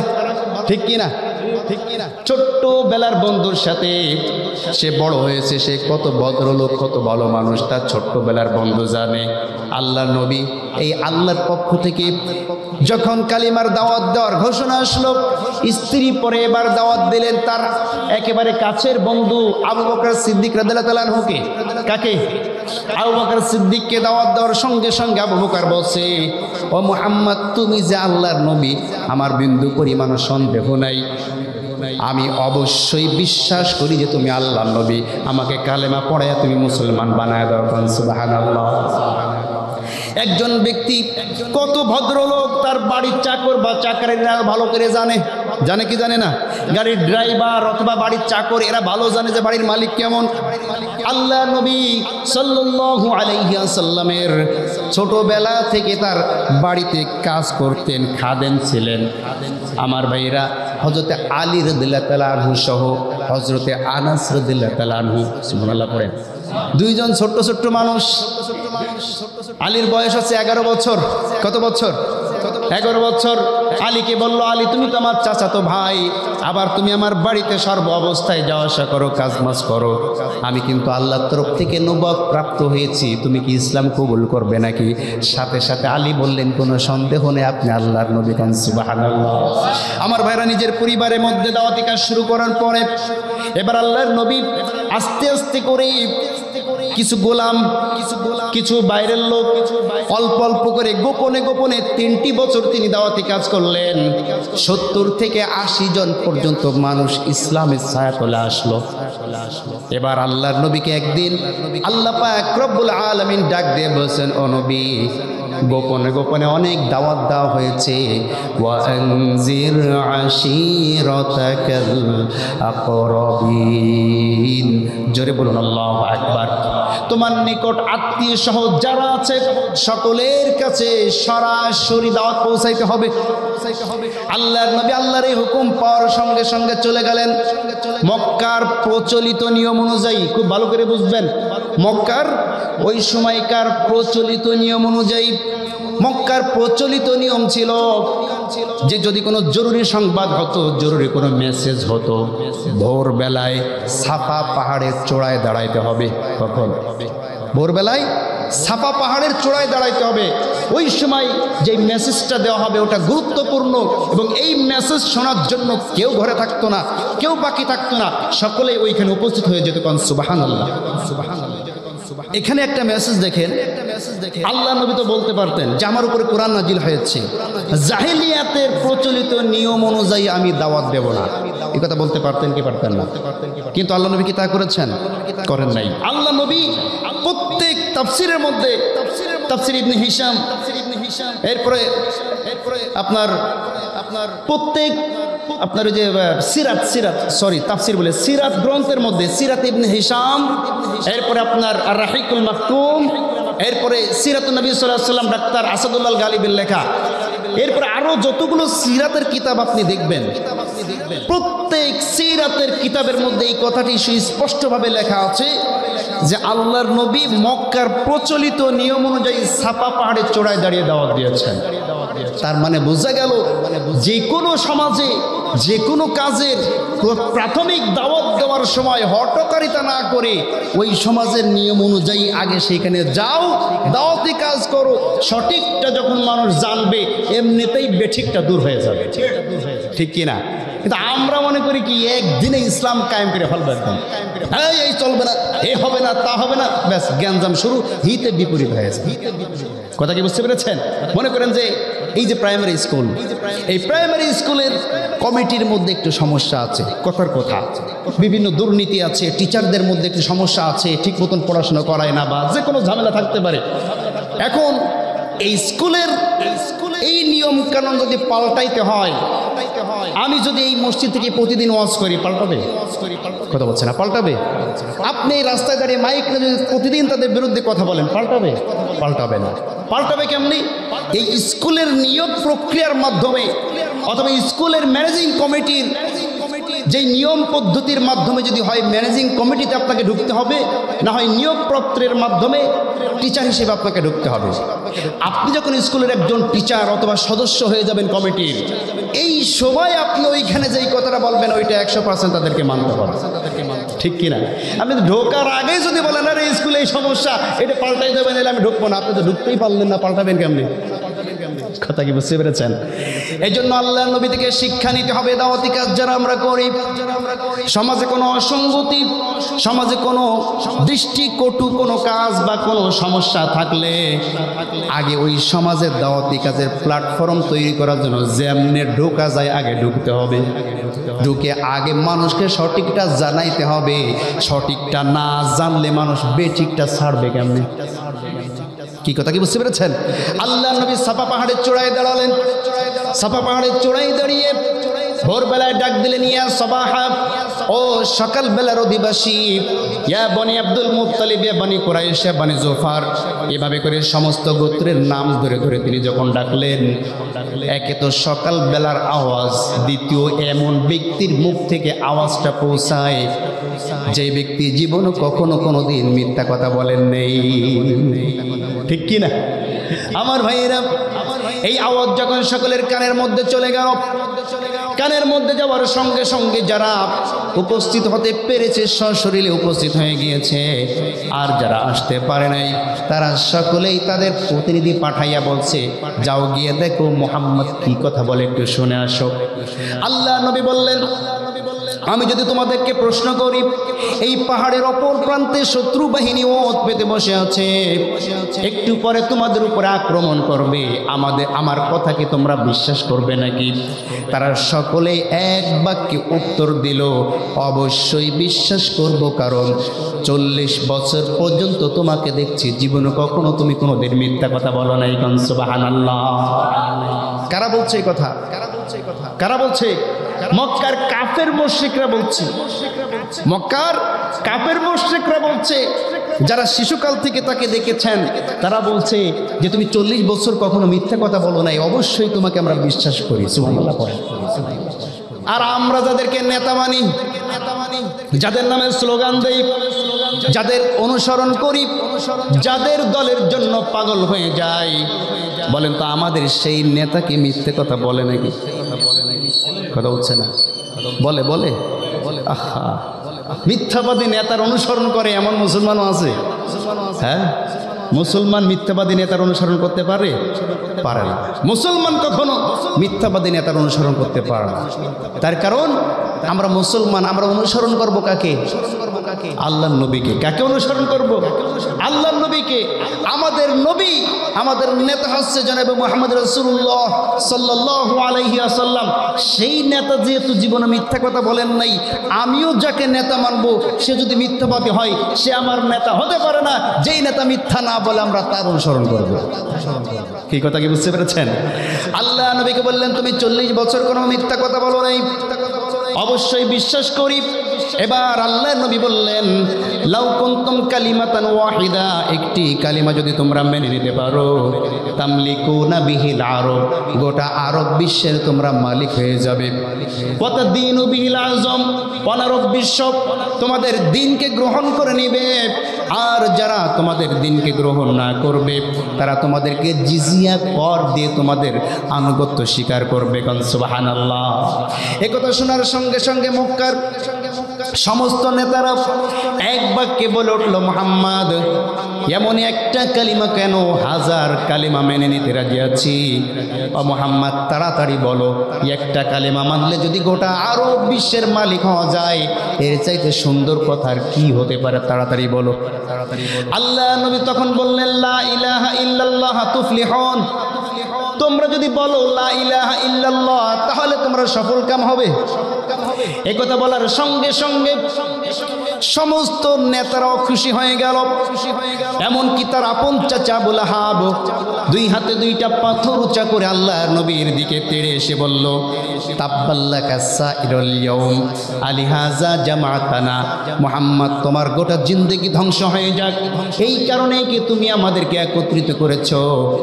ও মুহাম্মদ আজআলাল আলিহাতা ইলাহা ওয়াহিদা, তুমি এমন একটা কথা আমাদেরকে বললে যে আমাদের সমস্ত ইলাহগুলাকে শেষ করে দিয়া সমস্ত উপাসনালয়, সমস্ত উপাস্য, সমস্ত চেতনা, সমস্ত নেতা, সমস্ত আনুগত্যশীল আমরা যাদেরকে আনুগত্য করি এবং আমাদের যত দেবদেবী আছে সমস্ত দেবদেবীদেরকে বাদ দিয়া ইলাহা ওয়াহিদা, এক আল্লাহর উপর আমরা ঈমান আনবো। তুমি একটা আজীব কথা আমাদের সামনে বলে দিয়েছো। বলে নাউজুবিল্লাহ, ইন্না হাযা লাসাহিরুন কাযাব, নিশ্চয়ই তুমি একজন মিথ্যাবাদী এবং জাদুকর। বলে নাউজুবিল্লাহ। 5 মিনিট আগেও যারা সার্টিফিকেট দিয়েছে যে আল্লাহর নবী সত্যবাদী আল আমিন, ঠিক কিনা? আর সেই ব্যক্তিরাই একটা কথার কারণে, কালিমার দাওয়াত পাওয়ার কারণে, হক কথা শোনার সঙ্গে সঙ্গে সেই ব্যক্তিকে গালি দিয়া, শুধু গালি দিয়েই ক্ষান্ত হলো না, মিথ্যা অপবাদ দিয়া বলল জাদুকর এবং মিথ্যাবাদী। বলে নাউজুবিল্লাহ। আজও আমাদের সমাজে আপনি নিজেও যদি দাওয়াতি কাজ সঠিকভাবে করেন, হক কথা বলেন, সত্য কথা আপনি মানুষের সামনে প্রচার করবেন, আপনার বিরুদ্ধেও আল্লাহর নবীর মতো মিথ্যা অপবাদ দেওয়া হবে। ঠিক কিনা? আল্লাহর নবীকে শুধু মিথ্যা অপবাদ দিয়ে তারা ক্ষান্ত হয় নাই। প্রাথমিক পর্যায়ে আল্লাহ নবীকে পাথর উঁচা করে মারতে উদ্যক্ত হল। যখনই আবু লাহাব পাথর উঁচা করে মারতে উদ্যক্ত হয়েছে, আল্লাহ পাক রব্বুল আলামিন আরশ আজিম থেকে খুশি হয়ে গিয়েছেন আবু লাহাবের উপরে। যদিও আবু লাহাব আল্লাহ নবীর আপন চাচা, ঠিক কিনা? শুধু আপন চাচা নয়, এমন চাচা আল্লাহ নবীর জন্মের সুসংবাদ শোনার সঙ্গে সঙ্গে যেই দাসী আল্লাহর নবীর জন্মের সংবাদ দিয়েছিল আবু লাহাবের কাছে, খুশি হয়ে ওই দাসীকে মুক্ত করে দিয়েছিল। ঠিক কি না? এই ব্যক্তি আল্লাহর নবীর জন্মে খুশি হয়ে যখনই দাসীকে মুক্ত করে দিল, তাহলে অবশ্যই সে মুহাম্মদকে মহব্বত করে এবং ভালোবাসে। ঠিক কিনা? সেই চাচা যখন আল্লাহর নবীর বিরুদ্ধে অবস্থান নিল, দুই হাত উঁচা করলো পাথর সহ, আল্লাহ পাক রব্বুল আলামিন সঙ্গে সঙ্গে প্রতিবাদ জানিয়ে সূরা নাযিল করে দেয়া বলছেন, তাব্বাত ইয়াদা আবি লাহাবিন ওয়া তাব মা আগনা আনহু মালুহু ওয়া মা কাসাব সায়াসলা নারান যাতা লাহাবিন ওয়া ইমরাআতুহু হাম্মালাতাল হাতাব ফি জিদিহা হাবলুম মিন মাসাদ। জোরে বলুন আল্লাহু আকবার। তাব্বাত ইয়াদা আবু লাহাব, ধ্বংস হয়ে গিয়েছে আবু লাহাব নিজে, ওয়া তাব্বা, এবং তার দুই হাত ধ্বংস হয়ে গিয়েছে, মা আগনা আনহু মালুহু ওয়া মা কাসাব, আবু লাহাবের মাল এবং তার সম্পদ, তার সন্তান এবং তার সম্পদ কোনো কিছুই আবু লাহাবের কোনো কাজে আসবে না। সায়াসলা নারান যাতা লাহাব, অচিরেই অগ্নির শিখার মধ্যে, লেলিহান আগুনের মধ্যে আবু লাহাবকে নিক্ষেপ করা হবে। ওয়া ইমরাআতুহু, তার স্ত্রীকে সহকারে, হাম্মালাতাল হাতাব, এবং স্ত্রীর দায়িত্ব থাকবে আবু লাহাবের এই গর্তটা, জাহান্নামের যে গর্ত আছে, এই গর্তের মধ্যে বেশি বেশি আগুন ধরাবার জন্য লাকড়ি বহনকারিণী হিসাবে তার স্ত্রীকে নিয়োগ দেওয়া হবে। ঠিক কিনা আমার ভাইয়েরা, আমার বন্ধুগণ? আবু লাহাবের উপরে এই সূরা যখন নাজিল হয়ে গেল, আবু লাহাব ক্ষুব্ধ হয়ে রাগান্বিত অবস্থায় বাড়ি চলে গেল। আমার ভাইয়েরা, সূরা লাহাবের তাফসীর আমি এখন করতে পারবো না, ওটা আর এক ওয়াজ। আমি এদিকে চলে আসছি। আবু লাহাব বাড়িতে চলে গেল। বাড়িতে গিয়ে স্ত্রীকে ডাক দেয়া বলছে, স্ত্রী শোনো কি হয়েছে। আজকে হাজার হাজার মানুষের সামনে আমি একজন নেতা মানুষ, মুহাম্মদ আমাকে অপমান করেছে। কি অপমান করেছে? মুহাম্মদকে আমি দুইটা হাতে দুইটা পাথর উঁচা করে শাসন করতে গিয়েছি, কিন্তু মুহাম্মদ আমার বিরুদ্ধে এমন একটা সূরা সে তেলাওয়াত করেছে যে আমার মান সম্মান সব শেষ। শুধু তাই না, তোমার নামও তার মধ্যে আছে। কথা বুঝছেন না? বলছে আমার কথা একে বলে নাই, তোমার নামও তার মধ্যে আছে। কি বলছো? হ্যাঁ বলছে আমার জাহান্নামের আগুন বেশি করে জ্বালানোর জন্য তুমি নাকি আমার এই জাহান্নামের মধ্যে লাকড়ির বোঝা বহন করে ওর মধ্যে নিক্ষেপ করবা, আর আগুন বেশি করে জ্বলবে। কথা কি বুঝতে পেরেছে আমার ভাইয়েরা? এই কথা শুনে আবু লাহাবের স্ত্রী উম্মে জামিল অত্যন্ত প্রচন্ড রাগ হয়ে গেল। রাগ হয়ে যাওয়ার পরে, পুরুষরা তো রাগ হয় অহংকারের রাগ, আর মহিলারা রাগ হয় হিংসার রাগ। ঠিক কিনা? পুরুষরা যখন রাগ হয় দেখবেন তাদের অহংকার বেড়ে যায়, আর মহিলারা যখন রাগ হয় তাদের হিংসা বেড়ে যায়। কথা বুঝতে পারেন নাই? হিংসার রাগটা বৃদ্ধি পেয়ে গেল। আবু লাহাবের মাথায় কিন্তু এই বুদ্ধি আসে নাই, শয়তানি বুদ্ধি আসে নাই, হিংসামি আসে নাই, অহংকারের চোটে বলেছে, চলে এসেছে। স্ত্রী যখন এই কথা শুনেছে সঙ্গে সঙ্গে বলছে, ও স্বামী, যেই মুহাম্মদ তোমাকে অপমান করেছে, আমাকে অপমান করেছে, সেই মুহাম্মাদের সাথে আমাদের কোনো লেনদেন থাকতে পারে না, কোনো সম্পর্ক থাকতে পারে না। মুহাম্মদ সাল্লাল্লাহু আলাইহি সাল্লামের দুই মেয়ের সাথে আবু লাহাবের দুই পুত্রের বিবাহ দেওয়া ছিল। আবু লাহাবের দুই পুত্রকে উম্মে জামিল ডাক দেয়া বলছে, আজকের মধ্যেই গিয়া মুহাম্মাদের দুই মেয়েকে তালাক দেয়। যেই ব্যক্তি তোর বাবাকে অপমান করতে পারে, তোদের মাকে অপমান করতে পারে, সেই ব্যক্তির মেয়ে এই ঘরে থাকতে পারবে না, এই বাড়িতে থাকতে পারবে না, এখনই গিয়া তালাক দেয়। নাউজুবিল্লাহ পড়লেন। তালাক দিয়ে দেওয়া হলে এখানে অনেক লম্বা ঘটনা, এটা সূরা লাহাবের তাফসীরের মধ্যে আপনারা পাবেন। আমার ভাইয়েরা, আল্লাহ নবী মনক্ষুণ্ণ হয়ে গেলেন। মনক্ষুণ্ণ হওয়ার পরে এই যে চতুর্থ বছর শুরু হলো, প্রকাশ্যে দাওয়াতি কাজ যেই শুরু হয়ে গেল, সঙ্গে সঙ্গে আল্লাহ নবীর উপরে চরম নির্যাতন এবং নিপীড়ন নেমে আসলো। আল্লাহ নবী যেইখানে যায় সেইখানে আল্লাহ নবীর উপর অত্যাচার শুরু হয়ে যায়। এমনকি আবু লাহাবের স্ত্রী ঘুরে ঘুরে মুহাম্মদ যেইখানে দাওয়াতি কাজ করতে যায় সেইখানে গিয়ে গিয়ে আল্লাহ নবীর বিরুদ্ধে আবু লাহাবের স্ত্রী গিয়ে কুৎসা রটনা করে আসে। আল্লাহ নবী যেই রাস্তা দেওয়া যায়, রাত্রবেলায় যে রাস্তায় যাবে ওই রাস্তার মধ্যে কাটা বিছিয়ে রাখতো উম্মে জামিল। কথা কি বুঝতে পেরেছেন আমার ভাইয়েরা? আমার বন্ধুগণ খুব ভালো করে বুঝবেন, এবার কাফের মুশরিকরা সাহাবায়ে কিরামদের উপরে চরম নির্যাতন শুরু করে দিল। ইমরান বিন ইয়াসির রাদিয়াল্লাহু তাআলা আনহু, এরপরে বিলাল রাদিয়াল্লাহু তাআলা আনহু, এরা ছিল গোলাম। এই গোলামদের উপরে চরম নির্যাতন শুরু হয়ে গেল। আপনারা জানেন হযরত বিলাল রাদিয়াল্লাহু তাআলা আনহুকে কত চরম নির্যাতন করা হতো। উত্তপ্ত বালির উপরে তাকে পাথর চাপা দিয়ে রেখে চাবুক মারা হতো। চাবুক মারতে মারতে তাকে স্বীকারোক্তি দিতে বলা হতো, বল মুহাম্মাদের ধর্ম ছেড়েছিস কিনা। হযরত বেলাল শুধুমাত্র একটাই কথা বলতো, আঙ্গুলটা উঁচু করে, মুখ থেকে কথা বলতে পারতো না, আঙ্গুল উঁচা করে বুঝে দিত আহাদ, আল্লাহ এক। যেই সাক্ষ্য একবার দিয়েছি জীবন গেলেও এই সাক্ষ্য থেকে দূরে সরব না। ইমরান বিন ইয়াসির রাদিয়াল্লাহু তাআলা আনহু তাকে ধরে নিয়ে আসলো আবু জেহেল। তার স্ত্রী সুমাইয়াকে ধরে আনা হলো। ধরে নিয়ে আসার পরে আবু জেহেল ইমরান বিন ইয়াসিরকে বলছে যে যদি তুই কালিমা না ছেড়ে দিস, মুহাম্মাদের ধর্ম না ছেড়ে দিস, আজকে তোর সাথে একটা দফা রফা হবে। তখন তিনি বললেন, যেই অমিয় সুদা ইসলামের পালন করেছি এর থেকে এক বিন্দু পরিমাণও পিছু হটব না। দুই পায়ে দুইটা রশি বেঁধে দেওয়া হলো। এই দুইটা রশি দুইটা মোটা তাজা উটের পায়ের সাথে বেঁধে দেওয়া হলো। বেঁধে দেওয়ার পরে দুই পাশ থেকে দুইটা উট যখন চালিয়ে দেওয়া হলো, আমার ভাইরা ইমরানের দুই পা মাঝখান থেকে ছিঁড়ে ওইখানেই তিনি শাহাদত বরণ করলেন। আম্মাজান সুমাইয়া রাদিয়াল্লাহু তাআলা আনহা ইসলামের মহিলা প্রথম শহীদ। এই সুমাইয়াকে ধরে আনা হলো। বলা হলো, তুমি তো দেখেছো তোমার চোখের সামনে তোমার স্বামীকে কি শাস্তি দেওয়া হয়েছে, তুমিও যদি ইসলাম না ছাড়ো তোমাকে এর চেয়ে কঠিন শাস্তি দেব। একথা বলার সঙ্গে সঙ্গে সুমাইয়া রাদিয়াল্লাহু তাআলা আনহা মুখের মধ্যে কিছু থুতু জমিয়ে নিয়ে আল্লাহর শত্রু, আল্লাহর নবীর শত্রু আবু জেহেলের মুখে থুতু নিক্ষেপ করে দিল।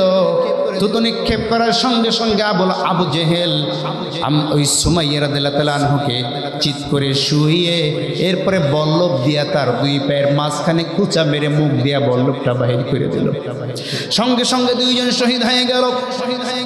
তাদের ছোট একটা সন্তান ছিল ইয়াসির। এই ইয়াসিরকে ধরে নিয়ে এসে বলছে, তোর বাবা এবং মাকে কি অবস্থা করেছে তুই তো দেখেছিস, তুই বল যে আমি মুহাম্মাদের দলে নাই, তাইলে ছেড়ে দেব। এবার ছোট্ট বাচ্চা 11 বছর বয়স, সে ওই দৃশ্য থেকে ভয় পেয়ে বলে ফেলেছে যে ঠিক আছে আমি ইসলাম ছেড়ে দিলাম। একথা বলার সঙ্গে সঙ্গে তাকে যখন ছেড়ে দেওয়া হলো, ছোট্ট বাচ্চা দৌড় মেরে আল্লাহর নবীর দরবারে চলে গেলেন। গিয়া বলছেন, ইয়া রাসূলুল্লাহ, আমি তো হালাক হয়ে গিয়েছি, আমি শেষ হয়ে গিয়েছি, আমি তো ধ্বংসপ্রাপ্তদের অন্তর্ভুক্ত হয়ে গিয়েছি। কেন, কি হয়েছে? আমার বাবা মাকে আবু জেহেল এভাবে হত্যা করে ফেলেছে। কঠিন নির্যাতন ভয়াবহ দৃশ্য দেখে আমি ভয় পেয়ে বলেছি যে আমি ইসলাম ছেড়েছি। আল্লাহ নবী প্রশ্ন করলেন, তুমি কি মন থেকে ইসলাম ছেড়েছো নাকি? বলছেন না, আমি জীবন বাঁচানোর ভয়তে ছেড়েছি। আল্লাহ নবী বললেন, আল্লাহ পাক রব্বুল আলামিন কোনো ব্যক্তির মুখেরটা নেন না, অন্তরে কোনটা আছে এইটা আল্লাহ পাক গ্রহণ করেন। সুবহানাল্লাহ। আমার ভাইরা, প্রাথমিক পর্যায়ে এভাবে চরম নির্যাতন নেমে আসলো। সাহাবায়ে কিরামদের নির্যাতন করা হতো, আল্লাহর নবীর উপর নির্যাতন করা হতো।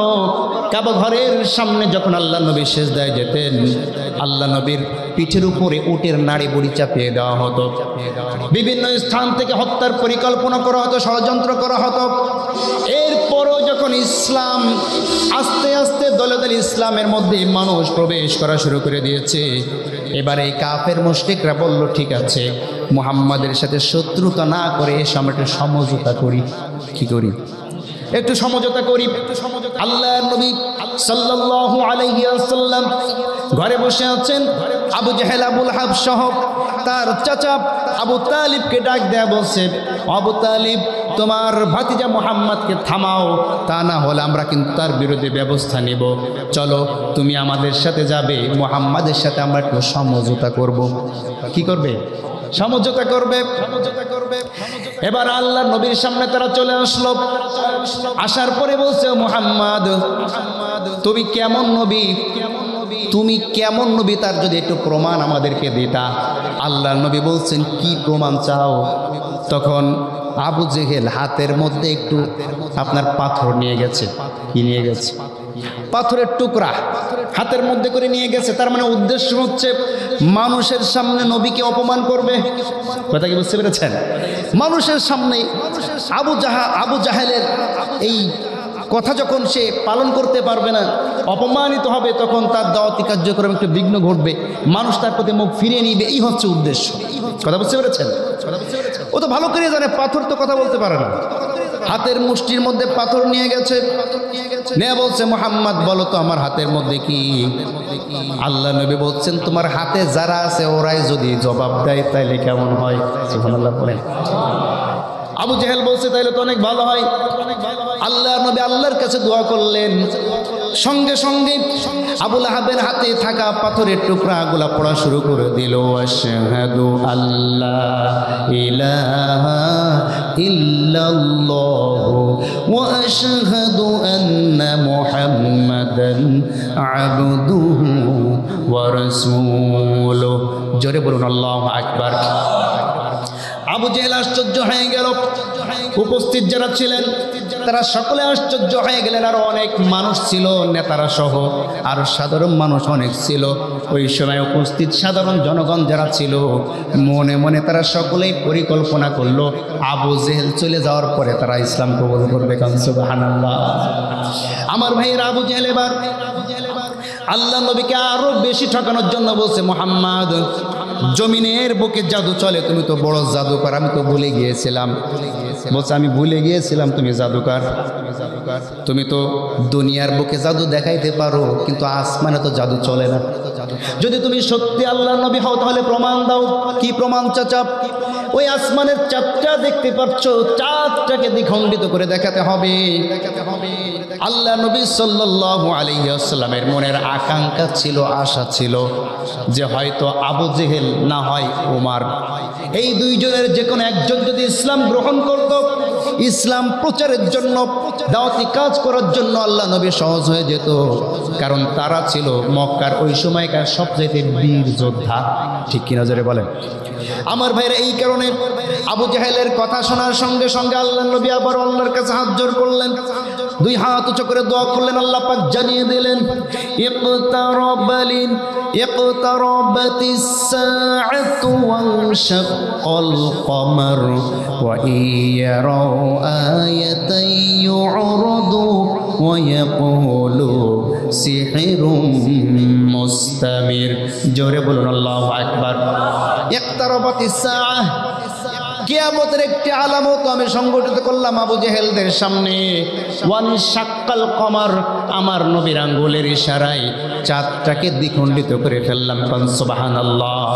ওয়া ইয়ারাউ আয়াতান, কিন্তু আবু জেহেল, আবুল হাবরাব এই বিরাট মুজিজা সচক্ষে দেখার পরেও ইউরদু, মুখ ফিরাইয়া নিল, ওয়া ইয়াকুলু, বলা শুরু করলো সিহরুম মুস্তামির। ওরে বাবা, মনে করেছিলাম তুমি ছোটখাটো জাদুকর, এখন দেখছি তুমি মহামস্ত বড় জাদুকর, যার জাদু দুনিয়ায়ও চলে আসমানেও চলে। বলি নাউজুবিল্লাহ। এভাবে করে যখন দেখলো যে কোনো কিছু তো ঠকাইতে পারছে না, এবার তাদের প্রস্তাব দেখেন। আল্লাহ পাক রব্বুল আলামিন বলছেন যে তাদের প্রস্তাবটা কি? ওয়াকালু লান নুমিনা লাকা হাত্তা তাফজুরা লানা মিনাল আরদি ইয়ামবুআ, আমরা ততক্ষণ পর্যন্ত তোমার উপরে ঈমান আনতে পারবো না যতক্ষণ পর্যন্ত তুমি এই জমিনের নিচ থেকে আমাদের জন্য তুমি খাদ্য বাইর করবা না। কথা বুঝেন নাই? প্রস্তাব দেখেন। আর কি করতে হবে? আও তাকুনা লাকা জান্নাহ, তুমি আমাদেরকে বাগান দিবা, বাগান। তুমি যদি নবী হয়ে থাকো, আমাদের এই মক্কায় কোনো বাগান নাই, মক্কায় কোনো ফসল হয় না, খালি মরুভূমি আর মরুভূমি। যদি তুমি আল্লাহর নবী হয়ে থাকো, আও তাকুনা লাকা জান্নাহ, তোমাকে বাগান নির্মাণ করে দিতে হবে।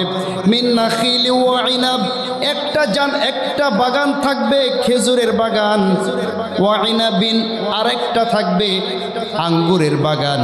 এবং এই বাগানের বৈশিষ্ট্য কি হবে তাও বলছে, দেখেন, ফাতুফাজ্জিরুল আনহার, দুই বাগানের মাঝখানে থাকবে একটা নালা, একটা ড্রেন বা ঝর্ণা। কথা বুঝেন নাই? এই পাশে আঙ্গুরের বাগান, এই পাশে খেজুরের বাগান, মাঝখানে থাকবে কি পানির ঝর্ণা। এরপরে দেখেন ফাতুফাজ্জিরুল আনহার খিলালাহা তাফজিরা, এবং এই প্রত্যেক যে দুই পাশে যে বাগানগুলো আছে এর মাঝখানে আবার নালা থাকবে ছোট ছোট। এই নালার মাধ্যমে এই নদী থেকে, এই নহর থেকে নালার মাধ্যমে দুই পাশে পানি যাবে, যাতে আমাদের কষ্ট করে পানি না দেওয়া লাগে। এমন একটা বাগান যদি তুমি তৈরি করে দিতে পারো তাইলে আমরা ইসলাম কবুল করব। কথা বুঝেন নাই?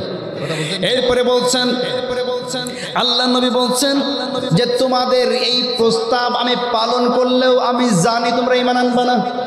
তার কারণ এর চেয়ে বড় কিছু তোমরা দেখেছো। আকাশের চাঁদ দ্বিখণ্ডিত হওয়া দেখার পরেও যারা ঈমান না আনে, বাগান পালিকে তারা ঈমান আনবে নাকি?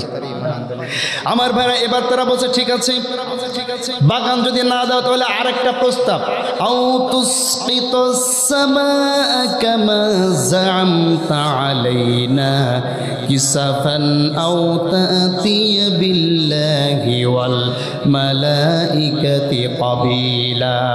জোরে বলুন আল্লাহু আকবার। ঠিক আছে মুহাম্মদ, বাগান দিবা না ভালো কথা, তাহলে তুসকিতুস সামা, যেমনি ভাবে চন্দ্র দ্বিখণ্ডিত করেছো তেমনি ভাবে আসমানটাকে একটু ফাঁকা করো। কি করো? আসমান একটু ফাঁকা করো। ফাঁকা করার পরে কামা জামতা আলাইনা কিসাফান আও তাতিয়া বিল্লাহি ওয়াল মালাইকাতি ক্বাবিলা, কেমনে আসমান থেকে ফেরেশতারা নামে।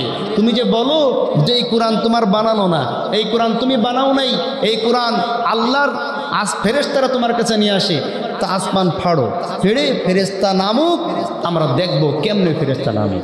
নাউজুবিল্লাহ বলে। আল্লাহ নবী বলেন তোমাদের এটা দেখানো আমার পক্ষে কোনো ব্যাপার না, কিন্তু দেখাবো না। এর চেয়ে বড় জিনিস দেখেও তোমরা ঈমান আনো নাই। এবার তারা বলছে ঠিক আছে, আমাদেরকে যদি কিছু না দাও অন্তত তোমার জন্য কিছু করো। আমার জন্য আবার কি করব? এবার তারা প্রস্তাব দিচ্ছে, আও ইয়াকুনা লাকা বাইতুম মিন যুখরুফিন আও তারকা ফিস সামা ওয়ালান নুমিনা লিরুকিকা আলাইনা লিরুকিকা হাত্তা তুনাজ্জিলা আলাইনা কিতাবান নাকরাউহু কুল সুবহানা রাব্বি হাল কুনতু ইল্লা বাশারুর রাসূলা। জোরে বলুন আল্লাহু আকবার। আও ইয়াকুনা লাকা বাইতুম মিন যুখরুফ, তুমি যদি সত্যি আল্লাহর নবী হও তাহলে আল্লাহকে বলো আল্লাহ যাতে তোমার জন্য একটা স্বর্ণের বাড়ি তৈরি বাড়ি তৈরি করে দেয়। কি করে? একটা স্বর্ণের একটা বাড়ি, স্বর্ণের একটি প্রাসাদ তোমার জন্য নির্মাণ করতে বলো। আল্লাহ নবী বলেন আমার স্বর্ণের দরকার নেই, স্বর্ণের বাড়িরও দরকার নেই। তাহলে এক কাজ করো, আও তারকা ফিস সামা, যদি একটু তুমি আমাদেরকে তোমার নিজস্ব ভাবে একটু দেখাইতা যে তুমি একটু নিজে আসমানে উঠে যাচ্ছ, এটা যদি একটু দেখাতা। কথা বুঝে দেখ, মানে কাফেরদের কাজই হচ্ছে কেমনে ইসলামের বিপক্ষে অবস্থান নেওয়া যায়, খালি একটার পর একটা যুক্তি দেওয়া। আপনি যতগুলো যুক্তি খণ্ডন করবেন তারপরে তারা আরেকটা যুক্তি দিবে, মূল কথা হচ্ছে তারা ইসলামকে কবুল করবে। কথা কি বুঝতে পেরেছেন? তুমি একটু ওড়ো আসমানে, আমরা একটু দেখি।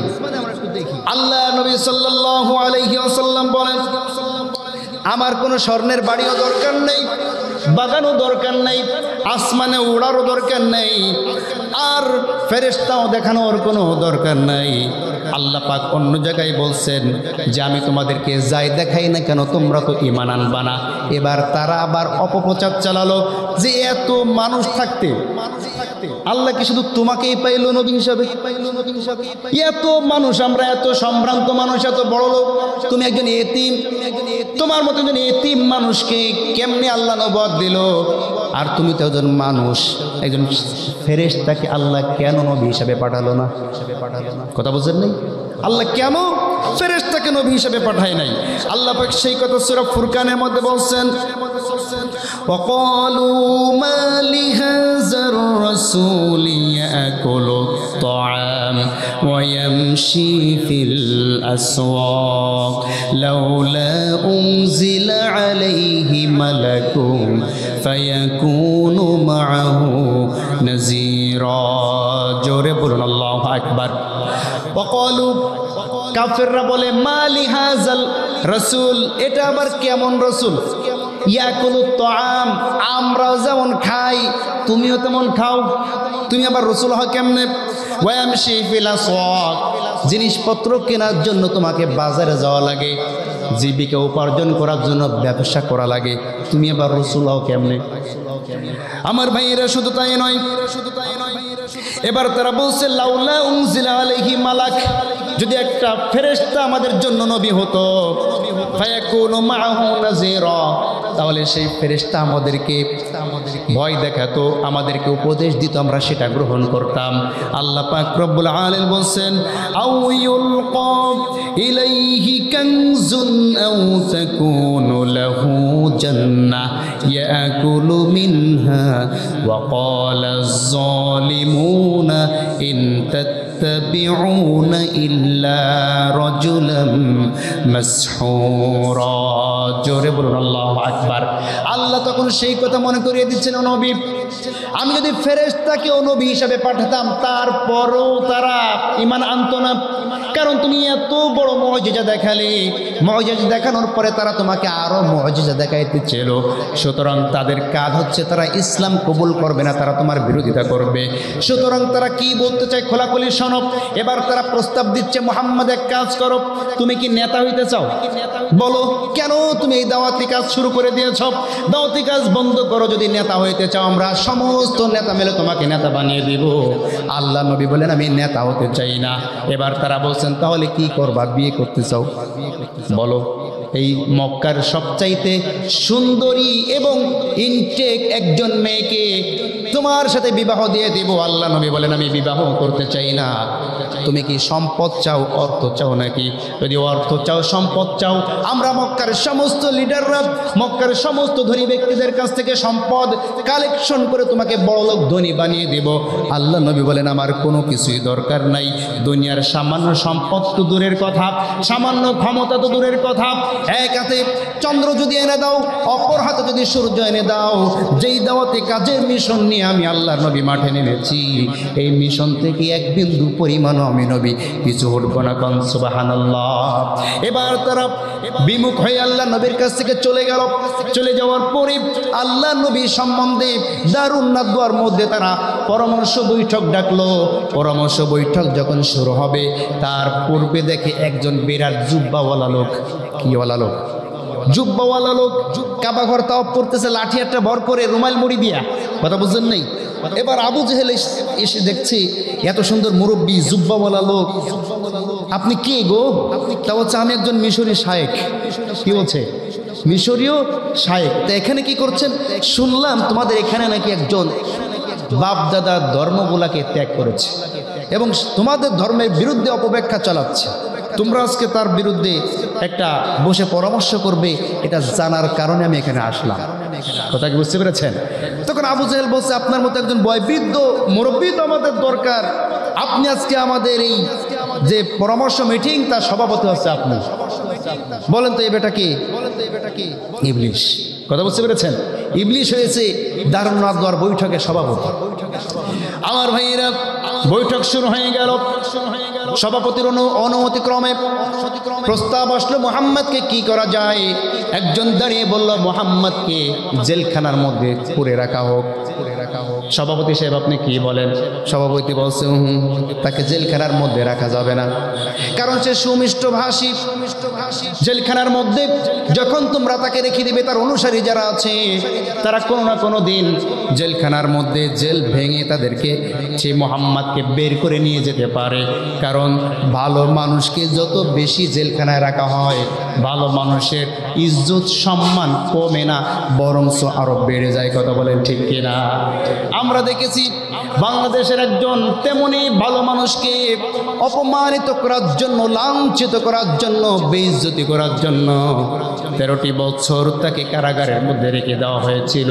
কিন্তু যত দিন বেড়েছে তত তার মর্যাদাও আল্লাহ বৃদ্ধি করে দিয়েছে। কথা বলেন ঠিক কিনা? আমার ভাইয়েরা, ইবলিশ চিন্তা করলো যাকে জেলখানার মধ্যে রাখা যাবে না, আরেকজনের প্রস্তাব শুনলো। আরেকজন দাঁড়িয়ে বলছে মুহাম্মদকে দেশ থেকে তাড়িয়ে দেওয়া হোক। এবার সভাপতি সাহেব ইবলিস সাহেব তিনি বলছেন, মুহাম্মদ সুমিষ্ট ভাষী বক্তা, বাইরের রাষ্ট্রে পাঠিয়ে দিবা, মালয়েশিয়ায় পাঠিয়ে দিবা, তাড়িয়ে দিবা, সেই জায়গায় বসেও ইসলামের দাওয়াত দেবে। কথা বলছেন না কেন? ইবলিস খুব ভালোভাবে জানে তাকে দেশ থেকে তাড়িয়ে দেওয়ার পরে ভিন্ন দেশে গিয়ে দাওয়াতি কাজ করে সেই মানুষগুলাকে মুসলমান বানাবে, এরপরে তোমাদের মক্কা আক্রমণ করে মক্কা দখল করে নিবে। অন্য কোনো কথা থাকলে সেটা বলতে পারো। এবার দাঁড়িয়েছে আবু জেহেল। আবু জেহেল দাঁড়িয়ে বলছে, কোনো কথা নাই, মুহাম্মদকে শেষ করে দিতে হবে। কি করতে হবে? মুহাম্মদকে দুনিয়া থেকে বিদায় করে দিতে হবে। মুহাম্মদ যদি দুনিয়া থেকে বিদায় হয়ে যায় আর কোনো কাহিনী থাকবে না। এবার সভাপতি সাহেব বলছে, ঠিক আছে, এই প্রস্তাব মেনে নেওয়া যায়, কিন্তু আমার একটু কথা আছে। কি আছে? আমার একটু কথা আছে। কি কথা? মুহাম্মদকে তোমরা মারবে, একা মারবে না, 10টি বংশ থেকে 10 জন যুবক একত্রিত হয়ে মারতে হবে। তাই যদি হয় তাহলে মুহাম্মাদের একটি বংশ বাকি 10টি বংশের বিরুদ্ধে যুদ্ধ করতে পারবে না। শেষমেশ তারা হয়তোবা মুহাম্মাদের মৃত্যুর জন্য রক্তপণ দাবি করবে। 10টি বংশের মানুষ রক্তপণ দিলে গায়ে বাঁধবে না। এই কথা শোনার সঙ্গে সঙ্গে আবু জেহেল বলল, এটা তো অতি উত্তম প্রস্তাব। কথা বলছেন নাই? আল্লাহ পাক রব্বুল আলামিন আল্লাহর নবীকে জানিয়ে দিলেন, ওয়া ইয ইয়ামকুরু বিকাল্লাযীনা কাফারু লিয়ুসবিতুকা আও ইয়াকতুলুকা আও ইয়াখরুজুক ওয়া ইয়ামকুরুনাল্লাহ ওয়াল্লাহু খায়রুল মাকিরিন। জোরে বলুন আল্লাহু আকবার। ও নবী তুমি শোনো, ইয়ামকুরু বিকাল্লাযীনা কাফারু, কাফের মুশরিকগণ তোমার বিরুদ্ধে চক্রান্ত শুরু করে দিয়েছে। লিয়ুসবিতুকা, হয় তারা তোমাকে বন্দী করবে, আও ইয়াকতুলুকা, অথবা তোমাকে তারা হত্যা করবে, আও ইয়াখরুজুকা, অথবা তোমাকে তারা দেশ থেকে বাহির করে দিবে। শেষমেশ তারা তোমাকে হত্যা করার জন্য ঐক্যবদ্ধ হয়েছে। সুতরাং তুমি ভয় পেও না। ওয়ায়ামকুরুনা, তারা তোমার বিরুদ্ধে চক্রান্ত করে, আর ওয়ায়ামকুরুনাল্লাহ, আমি আল্লাহ উত্তম পরিকল্পনাকারী। ও নবী, আজকে রাত্রে তুমি মক্কা থেকে হিজরত করে মদিনায় চলে যাবে। আজকের দিনটা তোমার জন্য মক্কার শেষ দিন। আমার ভাইয়েরা, আমার বন্ধুগণ, এই অর্ডার যখন আল্লাহর তরফ থেকে চলে আসলো, নবীজি সাল্লাল্লাহু আলাইহি ওয়াসাল্লাম অর্ডার আসার সঙ্গে সঙ্গে হযরত আলীকে ডেকে পাঠালেন। হযরত আলী আসলেন, আসার পরে তিনি বিরাট লম্বা একটা লিস্ট দিলেন। এই টাকাটা অমুকের, এই টাকাটা তমুকের, এভাবে লম্বা একটা লিস্ট দিয়া সমস্ত স্বর্ণ মুদ্রা আলীর সামনে রেখে দিয়া বললেন, আলী, সকালবেলায় যখন মানুষজন আমার কাছে আসবে তখন তুমি এই নামগুলা ধরে ধরে যার যার আমানতগুলা তার কাছে পৌঁছে দিবে। আমার ভাইরা, মুহাম্মদ ছিলেন হচ্ছে বিরোধী দল, আবু জেহেল ছিল তাদের দলনেতা। ওই সময়কার জনগণ আবু জেহেল তাদের নিজের দলের নেতা হওয়ার পরেও আবু জেহেলের কাছে কোনো আমানত রাখতো না, বিরোধী দল মুহাম্মাদের কাছে আমানত রাখতো।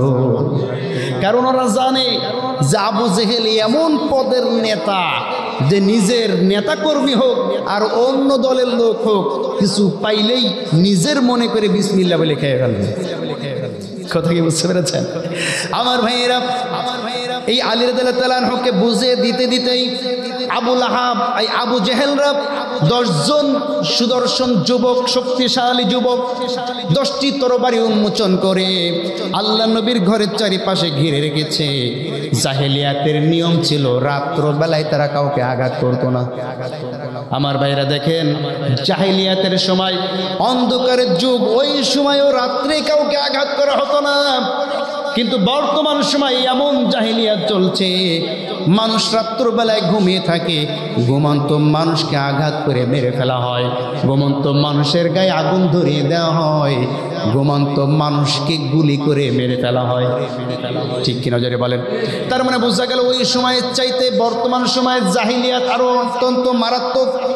ঠিক কিনা জোরে বলেন? আমার ভাইয়েরা, এভাবে চারিপাশে তারা যখন ঘিরে বসে আছে, আল্লাহর নবী সাল্লাল্লাহু আলাইহি ওয়াসাল্লামকে আল্লাহ পাক রব্বুল আলামিন জানিয়ে দিলেন, নবী, ওয়াজআলনা মিন বাইনি আইদিহিম সাদ্দাও ومن خلفهم سدا فأغشيناهم فهم لا يبصرون জোরে বলুন আল্লাহু আকবার। ও নবী তুমি কোনো ভয় না পেয়ে এক হাতে এক মুষ্ঠ বালি নিয়ে তুমি এই বালুগুলা নিক্ষেপ করো। এই বালুগুলা কাফের মুশরিকদের চোখের মধ্যে দেওয়ার দায়িত্ব আমি আল্লাহ পাক রব্বুল আলামিন গ্রহণ করলাম। আল্লাহ নবী বালু হাতে নিলেন, পরবর্তীতে আল্লাহ জানায় দিলেন ওয়ামা রমাইতা ইজ রমাইতা ওয়ালাকিন্নাল্লাহ রমা। জোরে বলুন আল্লাহু আকবার। ও নবী এই বালু তো তুমি নিক্ষেপ করো নাই, আমি আল্লাহ নিজে তোমার হাত থেকে ওই চোখের মধ্যে, সকলের চোখের মধ্যে আমি আল্লাহ ঢুকিয়ে দিয়েছি। সুবহানাল্লাহ। শুধু তাই নয়, জাআলনা মিন বাইনি আইদিহিম সাদ্দা ওয়া মিন খালফিহিম সাদ্দা, তাদের সামনে এবং পেছনে আমি দেওয়াল নির্মাণ করে দিয়েছি, অদৃশ্য দেওয়াল। সুবহানাল্লাহ পড়েন। তুমি তাদের সামনে দিয়ে বাহির হয়ে যাও, তারা কেউ তোমাকে দেখতে পাবে না। আল্লাহ নবী ঘর থেকে বাহির হয়ে দেখলেন আবু জেহেল সকলেই মিলে চোখ এইভাবে চুলকায়। এই সামনে দিয়ে আল্লাহ নবী বাইরে চলে আসলেন। আসতে আসতে একজন ব্যক্তির সাথে দেখা। মুহাম্মদ এত রাত্রে কই যাও? বলছে এইদিকে যাই। কই যাই? এইদিকে যাই।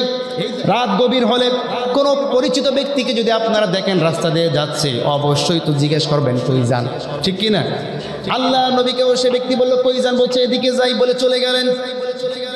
কিন্তু সেই ব্যক্তি এসে দেখলো মুহাম্মাদের ঘরের চারিপাশে আবু জেহেল সহ তরবারি নিয়ে অনেকেই দাঁড়িয়ে আছে। কি ব্যাপার, তোমরা এখানে কি করো? এবার আবু জেহেল তো নেতা মানুষ, গরিব মানুষের কথায় কিন্তু নেতারা দাম দিতে চায় না, ঠিক কিনা? তোর কি দরকার, এখানে আমরা কি করি? যা বাড়ি যা। তা না, বলো কি করি?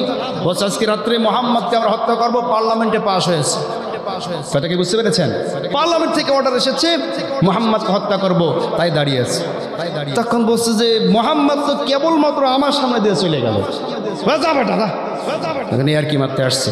আমরা এতগুলো মানুষ এখানে দাঁড়ায় রয়েছি, গরিব মানুষ তো, গরিব মানুষের কথা কি নেই, দাম নেই।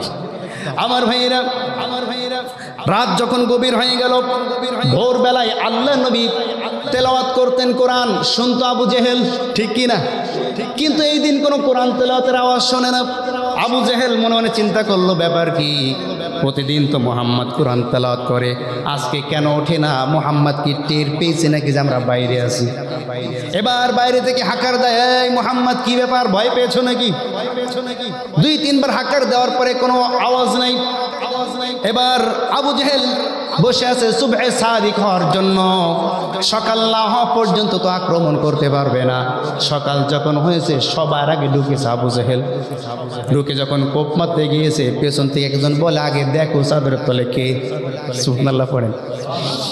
চাদরটা সরিয়েছে, সরানোর পরে দেখে আলী ঘুমায় আছে। কে ঘুমায় আছে? আলী। বলেন তো মেজাজটা কেমন লাগে? সারা রাত যার জন্য না ঘুমাইয়া রাত্রে নাইট গার্ডগিরি করেছে, সকালে উঠে দেখে সে নাই। কি ব্যাপার আলী, তুমি এখানে কেন? মুহাম্মদ কোথায়? বলছে মুহাম্মদ চলে গেছে। বলো কি, কখন গেল? ওই তো রাত্রে তো চলে গেল, তোমাদের সামনে দিয়ে গেছে, তোমরা টের পাও নাই। পাশের থেকে বলছে আরে ওই বেটা তো ঠিকই বলছিল, কথা বোঝেন নাই? মুহাম্মদ কোথায় গিয়েছে? বলছে আমি তোমাদেরকে বলবো না। তোমার সাহস হলো কিভাবে তুমি মুহাম্মাদের বিছানায় শুয়ে আছো? আমরা তো তোমাকে মুহাম্মদ ভেবে হত্যা করতে পারতাম। হযরত আলী বলছেন এই কাফের মুশরিকের দল তোরা শোন, আমরা তো আল্লাহর নবীকে এমন বিষয়ে বিশ্বাস করি যেই বিষয় দেখি নাই তারপরও বিশ্বাস করেছি। সেই নবী আমাকে বলেছে যে কাফের মুশরিকদের এই আমানতগুলা তাদের কাছে পৌঁছাইয়া দিয়া পরবর্তীতে গিয়া আমি আল্লাহর নবীর সাথে দেখা করব। কোন সুবহানাল্লাহ। আমার নবী বলেছেন আমি নবীর সাথে দেখা করতে পারবো, সুতরাং ওই সময় আমার ইয়াকিন হয়ে গিয়েছে, বিশ্বাস হয়ে গিয়েছে তোরা আমাকে কিছুই করতে পারবি না। এবার আবু জেহেল দৌড়িয়ে চলে গেল আল্লাহ নবীকে দাওয়া করার জন্য। আল্লাহ নবী সাল্লাল্লাহু আলাইহি ওয়াসাল্লাম সঙ্গী আবু বকরকে নিয়ে চলে গেলেন মদিনা থেকে উল্টা দিকে। ওই পাহাড়ের নাম হচ্ছে সাউর পর্বত। কি পর্বত? সাউর পর্বত গুহার মধ্যে আল্লাহ নবী থাকলেন। কিন্তু কাফের মুশরিকরা পদচিহ্ন দেখতে দেখতে সাউর পর্বতের উপরে চলে গেলেন। আল্লাহ পাক রব্বুল আলামিন আল্লাহ নবীকে এমন ভাবে আড়াল করলেন, আড়াল করার পরে তারা একটুখানি তাকাইলে দেখতে পাবে। আবু বকর তো দেখে কান্নাকাটি শুরু করে দিয়েছে, ইয়া রাসূলুল্লাহ, ওরা তো তাকাইলেই আমাদেরকে দেখে ফেলবে। আল্লাহ নবী তখন আবু বকরকে বলছে, তুমি ভয় পেও না, ভয় পেও না, আল্লাহ পাক আমাদের সঙ্গে আছেন। এই কথা আল্লাহ পাক কোরআনে কোট করে দিয়েছেন, ইযহুমা ফিল গার ইয ইয়াকুলু লিসাহিবিহি লা তাহজান ইন্নাল্লাহা মা'ানা। জোরে বলুন আল্লাহু আকবার। ওই গুহার অধিবাসীদের দিকে তাকাও, ইয ইয়াকুলু লিসাহিবিহি, যখন নবী তার সঙ্গীকে বলল লা তাহজান, তুমি ভয় পেও না, ইন্নাল্লাহা মা'ানা, নিশ্চয়ই আল্লাহ আমাদের সঙ্গে আছেন। এই কথা বলার সঙ্গে সঙ্গে আমি আল্লাহ পাক রব্বুল আলামিন অদৃশ্যভাবে তাদের উপরে দেওয়াল করে দিয়েছি। কোন কোন স্থানে লেখা আছে, আল্লাহই ভালো জানেন, কোন কোন জায়গায় লেখা আছে কবুতরে ডিম পেড়েছে, মাকড়সায় জাল বেঁধেছে। আবার কোন কোন সহিহ যেই কিতাবগুলো সেইখানে লেখা আছে আল্লাহ অদৃশ্যভাবে তাদেরকে বাঁচিয়ে দিয়েছেন। সুবহানাল্লাহ। আমার ভাইয়েরা, তারা চলে গেল, দেখতে পেল না। 3 দিন পরে, কতদিন পরে? 3 দিন পরে ওইখান থেকে যখন বাইরে হলেন, সুরাকা ইবনে মালিক সেই ব্যক্তি আল্লাহ নবীকে দেখে ফেললো। আবু জাহেল ঘোষণা দিল, মুহাম্মদকে ধরে আনতে পারলে 100টা উট দেওয়া হবে। কয়টা উট? 100টা উট। সুরাকা ইবনে মালিক আল্লাহ নবীকে দেখে ফেলার সঙ্গে সঙ্গে সে নবীজির পিছু ধাওয়া করলো। যখনই কাছাকাছি চলে আসলো, মালিকের ঘোড়াটি হাঁটু পর্যন্ত মাটির নিচে গেঁথে গেল। এবার মালিক উল্টে পড়ে গেল। মুহাম্মদ সাল্লাল্লাহু আলাইহি ওয়াসাল্লামকে ডাক দিল, ইয়া মুহাম্মদ, আমাকে উদ্ধার করো, আমি আর তোমার পিছু নেব না। আল্লাহর কাছে দোয়া করলেন, ঘোড়া আবার বাহির হয়ে গেল। তখনই মনে পড়লো ওই যে 100টি উট, কথা বলছেন নাই? আবারও আল্লাহ নবীর পিছনে ধাওয়া করলো। ধাওয়া করলে ওই ঘোড়ার মাজা পর্যন্ত পৌঁছে গেল। এবার আল্লাহ নবীর কাছে মালিক আবারও দোয়া চাইলেন। আল্লাহ নবী দোয়া করলেন, ঘোড়া আর সামনে যায় না। এবার মালিক নিজে দৌড়ানো শুরু করেছে। কথা বলছেন? ঘোড়া তো আর যায় না সামনে। ঘোড়া কার কথা শোনে? আল্লাহর কথা শোনে। হাতি কার কথা শোনে? ওই যে আবাবিল পাখির যে ঘটনা আছে না, হাতিদেরকে সামনে নেওয়ার জন্য পিটায়, হাতি আরো পিছনে যায়। কথা কি বুঝতে পেরেছেন? যাই হোক, ওটা অন্য ওয়াজ। এবার সুরাকা নিজে দৌড়ানো শুরু করলো। সুরাকাকে আল্লাহ পাক রব্বুল আলামিন মাটির সাথে গেঁথে দিলেন। এবার বুঝতে পেরেছি মুহাম্মদ, আল্লাহ তোমাকে রক্ষা করছে, আমি আর তোমার পিছু নেব না। যেই সুরাকা তোমাকে খোঁজার জন্য বাহির হয়েছিল মুহাম্মদ, তুমি একটু দোয়া করো, সেই সুরাকাই তোমার পক্ষে না গিয়া কাফেরদেরকে তোমাকে বাঁচানোর জন্য চেষ্টা করবে। সুবহানাল্লাহ। সুরাকাকে আল্লাহ পাক রব্বুল আলামিন মুক্ত করে দিলেন। এবার সুরাকা চলে গেল। মুশরিকদের সাথে দেখা, আবু জাহেলদের সাথে দেখা। সুরাকা, মুহাম্মাদের কি খোঁজ পেয়েছো নাকি? সুরাকা বলল, না না, মুহাম্মাদের খোঁজ পাই নাই। আল্লাহ নবী মদিনায় চলে গেলেন। মদিনার ছোট্ট ছোট্ট শিশুরা আল্লাহ নবীকে সালাম জানানোর জন্য পরপর 3 দিন অতিক্রম হওয়ার পরে যখন আসরের পরে সকালে চলে যাচ্ছিল, একজন ইহুদি খেজুর গাছের উপর থেকে দাঁড়িয়ে বলছে, তোমরা কেউ যেও না, ওই যে দেখো মুহাম্মদ বোধহয় আসছে। 2 জন ব্যক্তিকে দেখা যায় উট নিয়ে আসতে। এবার শিশুরা সকলে চলে আসলো। আসার সঙ্গে সঙ্গে দেখলো মুহাম্মদ। তারা সকলে পড়া শুরু করলো, তলা আল বাদরু আলাইনা মিন সানিয়াতিল ওয়াদা ওয়াজাবা শুকরু আলাইনা মাদা লিল্লাহি দা। তলা আল বাদরু আলাইনা, আমাদের জন্য আল্লাহ পাক রব্বুল আলামিন চন্দ্র উদিত করেছেন। সুবহানাল্লাহ। মিন সানিয়াতিল ওয়াদা, আল্লাহ নবী যেখানে ছিলেন ওই স্থানের নাম হচ্ছে সানিয়াতুল ওয়াদা। ওয়াজাবা শুকরু আলাইনা, আমাদের জন্য আল্লাহর কৃতজ্ঞতা স্বীকার করা, অর্থাৎ মুহাম্মদকে রক্ষণাবেক্ষণ করা আমাদের জন্য ওয়াজিব হয়ে গেল। মাদা লিল্লাহি দা। আমার ভাইরা, এই যে আল্লাহর নবী মক্কার জীবন, সংক্ষিপ্ত জীবন শেষ করে মদিনায় হিজরত করে চলে গেলেন।